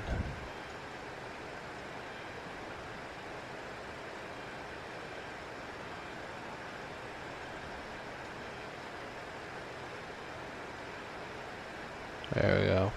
Alright. Wow, there's a mountain that's quite high that we're heading right toward right now.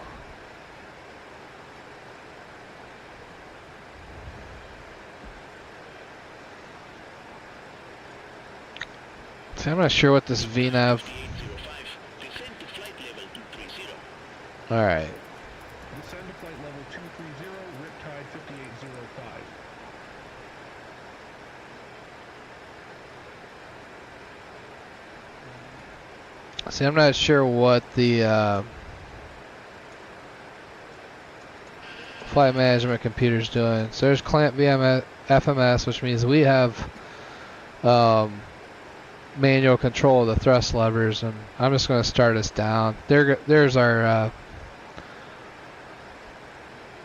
snowflake now. Or not snowflake, but vertical descent profile.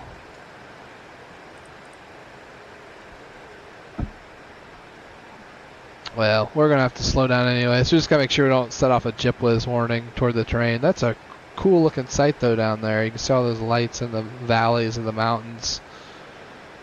A lot of people living in this area. Medellin obviously is a pretty good sized city.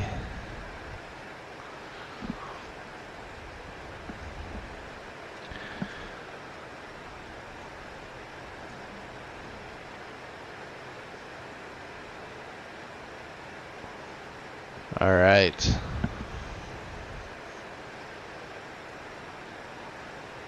I think we're just doing it a little faster than it's okay. I'm just going to let it descend at flight idle for now.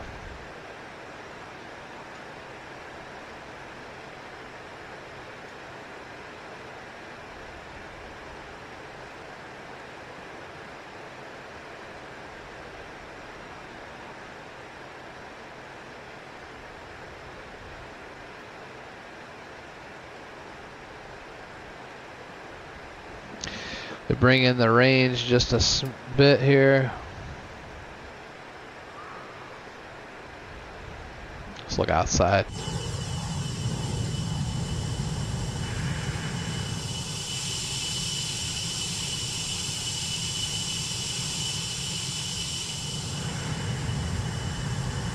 Yeah, it's extremely mountainous terrain underneath us now.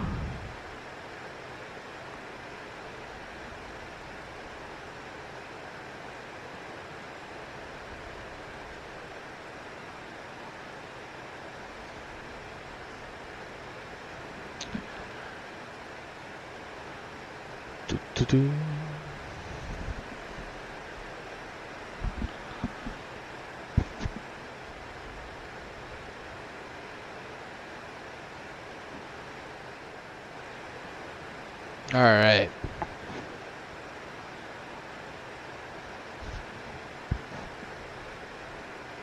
So looks like our hold is out this way. I don't really see any storms right now. Yeah, it looks like. Let me zoom in on his radar a bit. Yeah, he's picking up a little bit down low. I think I see the fuel buildup, so nothing crazy. Yeah, it's. And honestly, Flight Sim 2020 doesn't do the best job of modeling thunderstorms either.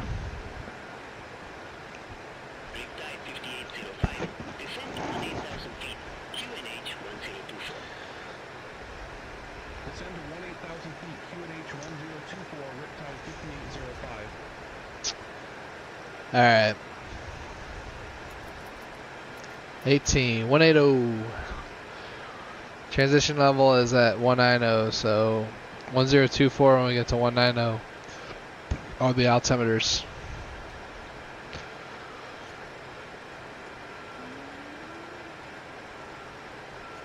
Looks like FMS is catching back up now.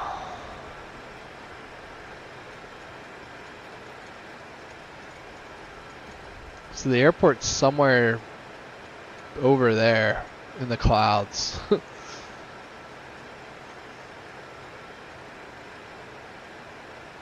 This is an interesting arrival for sure. Alright, I can pull this up for y'all now.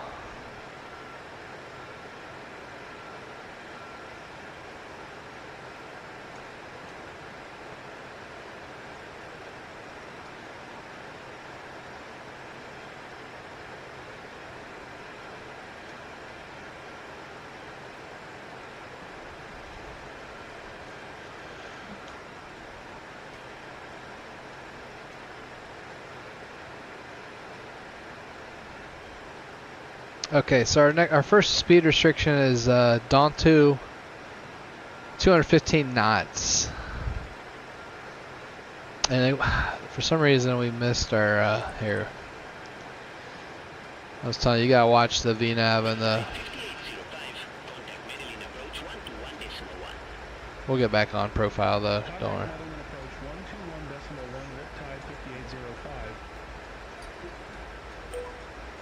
Medellin approach, Riptide 5805. Good afternoon, flight level 227 with the numbers. Riptide 5805 Medellin approach, QNH 102, or expect the ILS Yankee runway 01 with the Dawn 2 transition. QNH 102 for expect the ILS Yankee runway 01 with the Dawn 2 transition. Riptide 5805. Ah, man. Alright, 1024. Descend to 13,000 feet. Descend to 13,000 feet. 13. 5805. So 1024. We're about to get back on the vertical profile now. 5805, clear direct Dawn 2, cross Dawn 2 at or above 13,000 feet. Cleared ILS Yankee runway 01. Cleared direct Dawn 2, cross Dawn 2 at or above 13,000 feet. Cleared ILS Yankee runway 01, Riptide 5805. Alright. So we're going to be on the ILS Yankee now.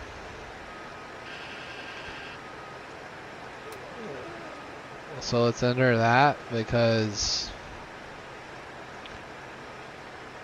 with the Dawn 2 transition, execute.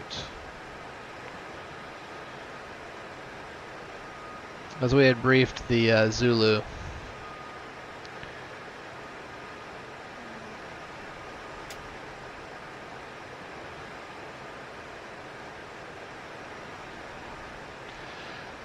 So first, let's just do the descent real quick. Descent check. Engine sync is off. Pressurization is checked. Hydraulics, we need to put those on in high.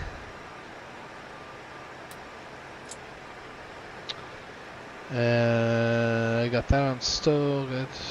Altimeters 1024 cross checked. Laying down airspeed bug set. Set check complete. And we're supposed to be at 215 knots at Dawn 2. So let's get our speed brakes out here. We gotta slow it down. So this one gets busy. As you can see, we're gonna get the slats out.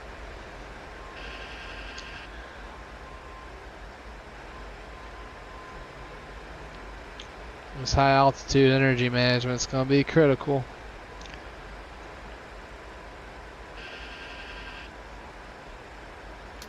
We're cleared for the approach.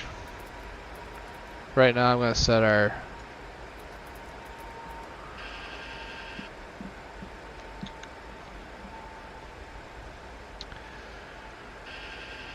alright. Flaps are 0 or set, and our maneuvering speed is 171 at that. Yep, that's associated.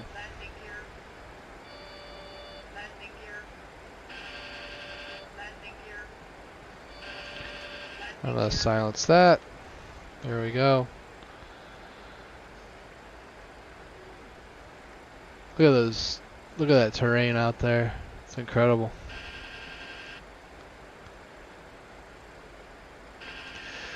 Alright, ILS Yankee, runway 110.9 set, 007 up on the approach course. Yeah, that's all the same.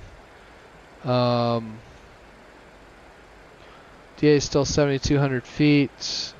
This is Gimli at 12,000. Kung Ladder above 9,700. I'm going to set 9,700 in here right now just to make sure we don't fly into a mountain. threat here. We're going to be slowing down after Gimli into Cugnu. So let's go ahead. 160 is going to be the speed. Let's get some more flaps out. We have a master caution, spoiler flap extend. Yep. Get the flight spoilers back in. Like we briefed, gonna go ahead, gear down, flaps 15. Don't want to stall this thing over the mountains. That's priority number one here. We're gonna be fully configured for landing when we get there. We're clear for the ILS, localizer and glide slope are in. There we go.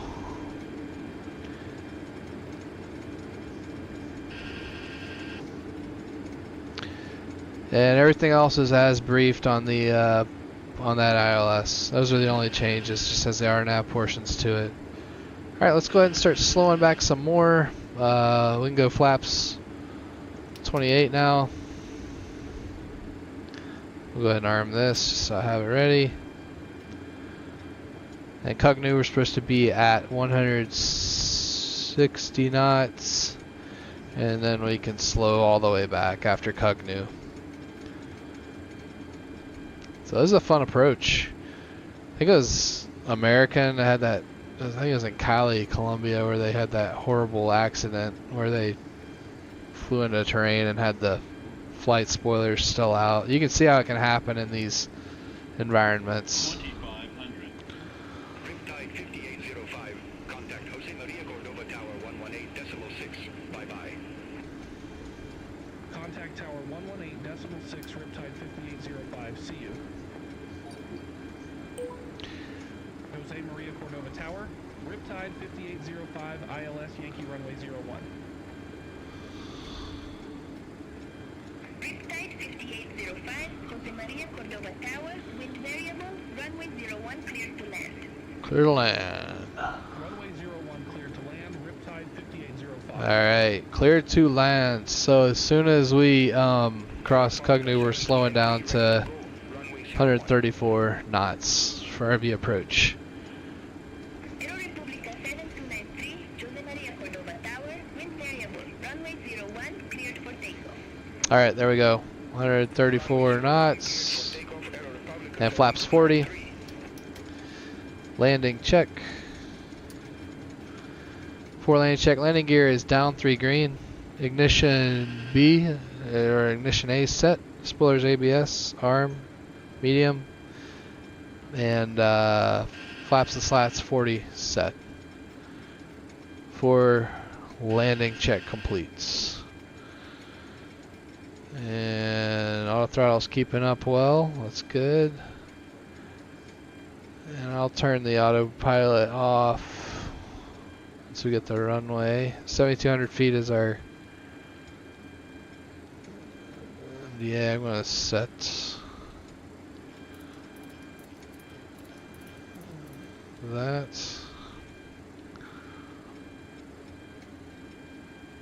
Approach lights in sight.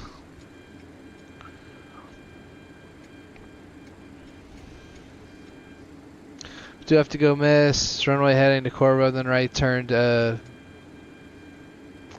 Mike Romeo, November, out to the right. Aero Republica 7293. Well, I lost the approach lights. I had them for a minute. There it is again. It's coming in and out of the clouds. Contact Medellin departure 126.1, Aero Republica 7293. Alright. Autopilot's coming off. Auto throttle's coming off. I have the flight controls. 1000. Visual. See, speed is 134, sync 700. 1 dot low, flying up. I've transitioned to visual outside now, so I'm flying on the Pappies. Got a little turbulence too.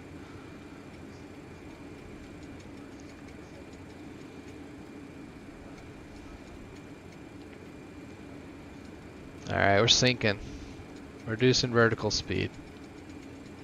There we go.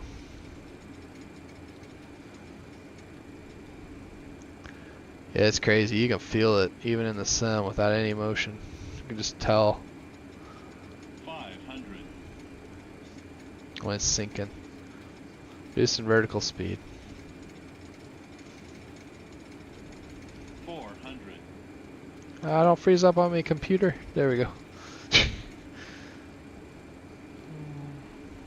We're 300. one dot low. There we are. We're right back on again. And the winds are variable. 200.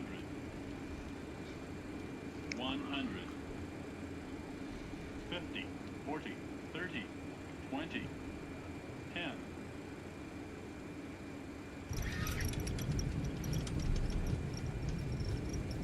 Back on the center line.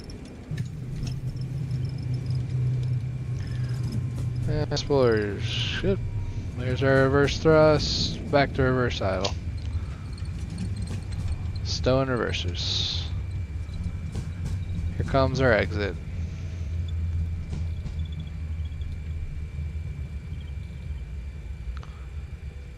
Riptide 5805, exit next available taxiway.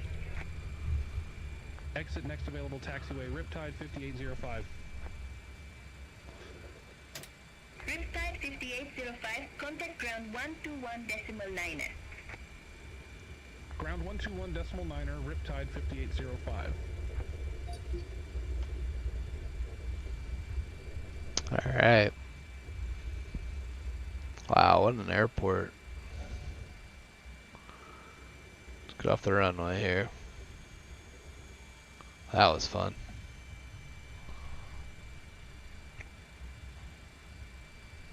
Ground Riptide 5805, clear runway 1, taxiing to Romeo 3. Riptide 5805, welcome to Jose Maria Cordova. Say parking or advise if need assignment. Parking apron Romeo 3. Riptide 5805, say again gate number. I wonder if it's gonna... Sometimes you can't get it to recognize that sort of stuff. Parking gate Romeo 3. Riptide 5805, say again gate number. I don't know if he's gonna know where we're going, honestly.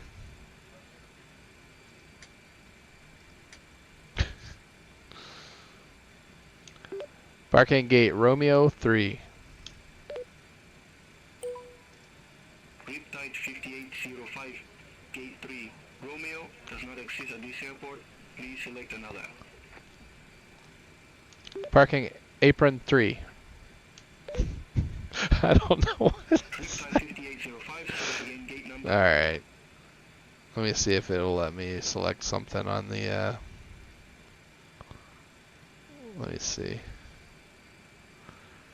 Oh, there it is. I got it. They reversed it. Riptide 5805. Let's say that. It'll work. Riptide 5805, gate 3 right, taxi via hotel. Gate 3 right via Yep, hotel. that's what we're Riptide doing. 5805. We're basically there. I just need to get GSX set up now. Select from map. R3. There, 3R. They call it 3R on here. Okay. Yep. It would help if I looked at GSX first. Nope. Somewhere down here.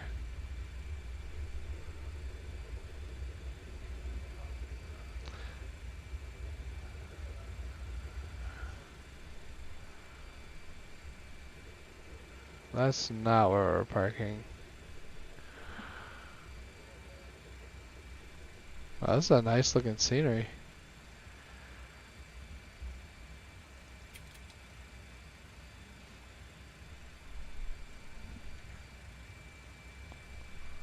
Alright. Shutting down 1.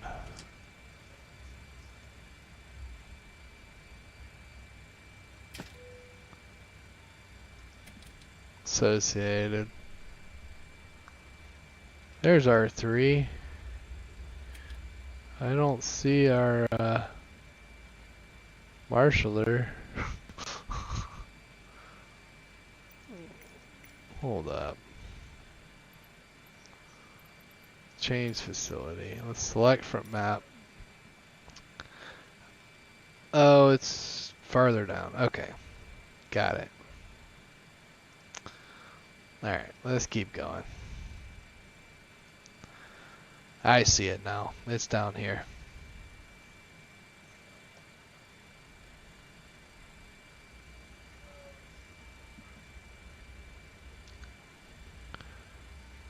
This is a pretty cool scenery though.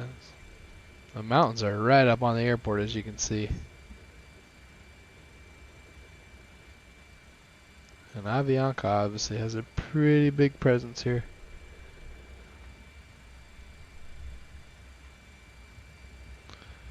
Alright. We just gotta see where our... Oh, there they are. They have it marked here. Yep. That was just spot 3 for pushbacks. R3. There we go.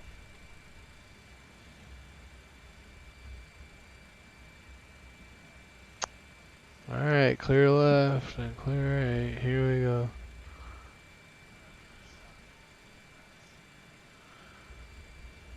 Looks like our marshaller's on the other side of the fence there.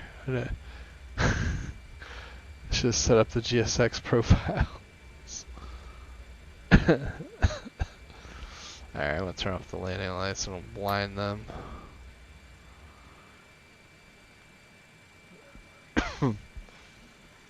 I'm coming late, I'm coming.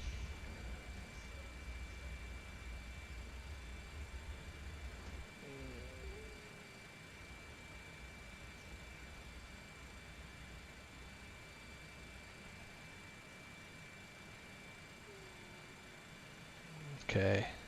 Wow. Wants me over more? I don't know. Okay. Don't park me into the fence, lady.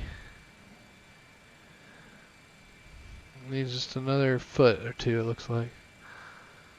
Wow, she's parking me tight. There. Alright, parking brake on. We are here. Let's get this. APUs online. Yep.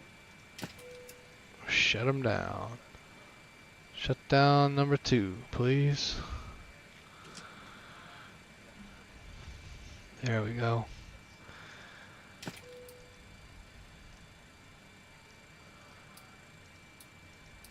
Alright. Turn on the lights here. Whew, we made it. That was fun. That was fun. Let me get the...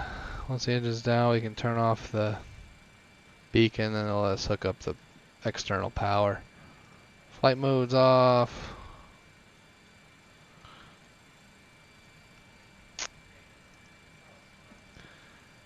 Alright, now we can turn off the beacon. Now it'll let us get external power. Whoa. Not that. This. GPU. GPU.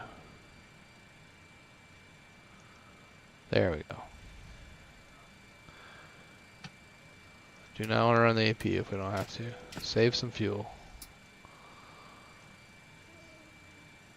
And open the door.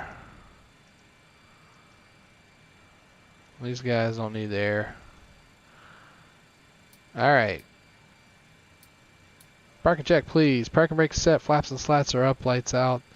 Fuel levers off. Hydraulics are still on. That's fine. Beacons off. And oil and hydraulic quantity. Let's record those. Oil's at 14 and 13. Hydraulics 28, 29. I'm gonna write down my fuel. Fuel we ended at 8,700. So that's good. All right, that's it. Let's well, thanks for riding with us. Let's put your jump seat away. There you go. And we'll unlock the door. Everybody's clear to get off the plane now. And there we go. Let's let GSX tell them Time to deplane, everybody. Perfect. File it with the ACARs here. In the flight, file the flight. And paperwork's complete. All right. Well, thanks for flying with us here. We're going to do a quick walk around of the airplane, but I'll let you follow along as we listen to some music as we wrap it up today. But thanks again for riding along. This Coastal Airways flight, like I said, do plan to stream some more in the future. Have some new PC hardware coming in. Hopefully we'll be able to deliver a better streaming product and also be moving over to Flight Sim 2024. But for now, Vref Simmer signing off. Look forward to seeing each of you again soon in the skies. Thank you.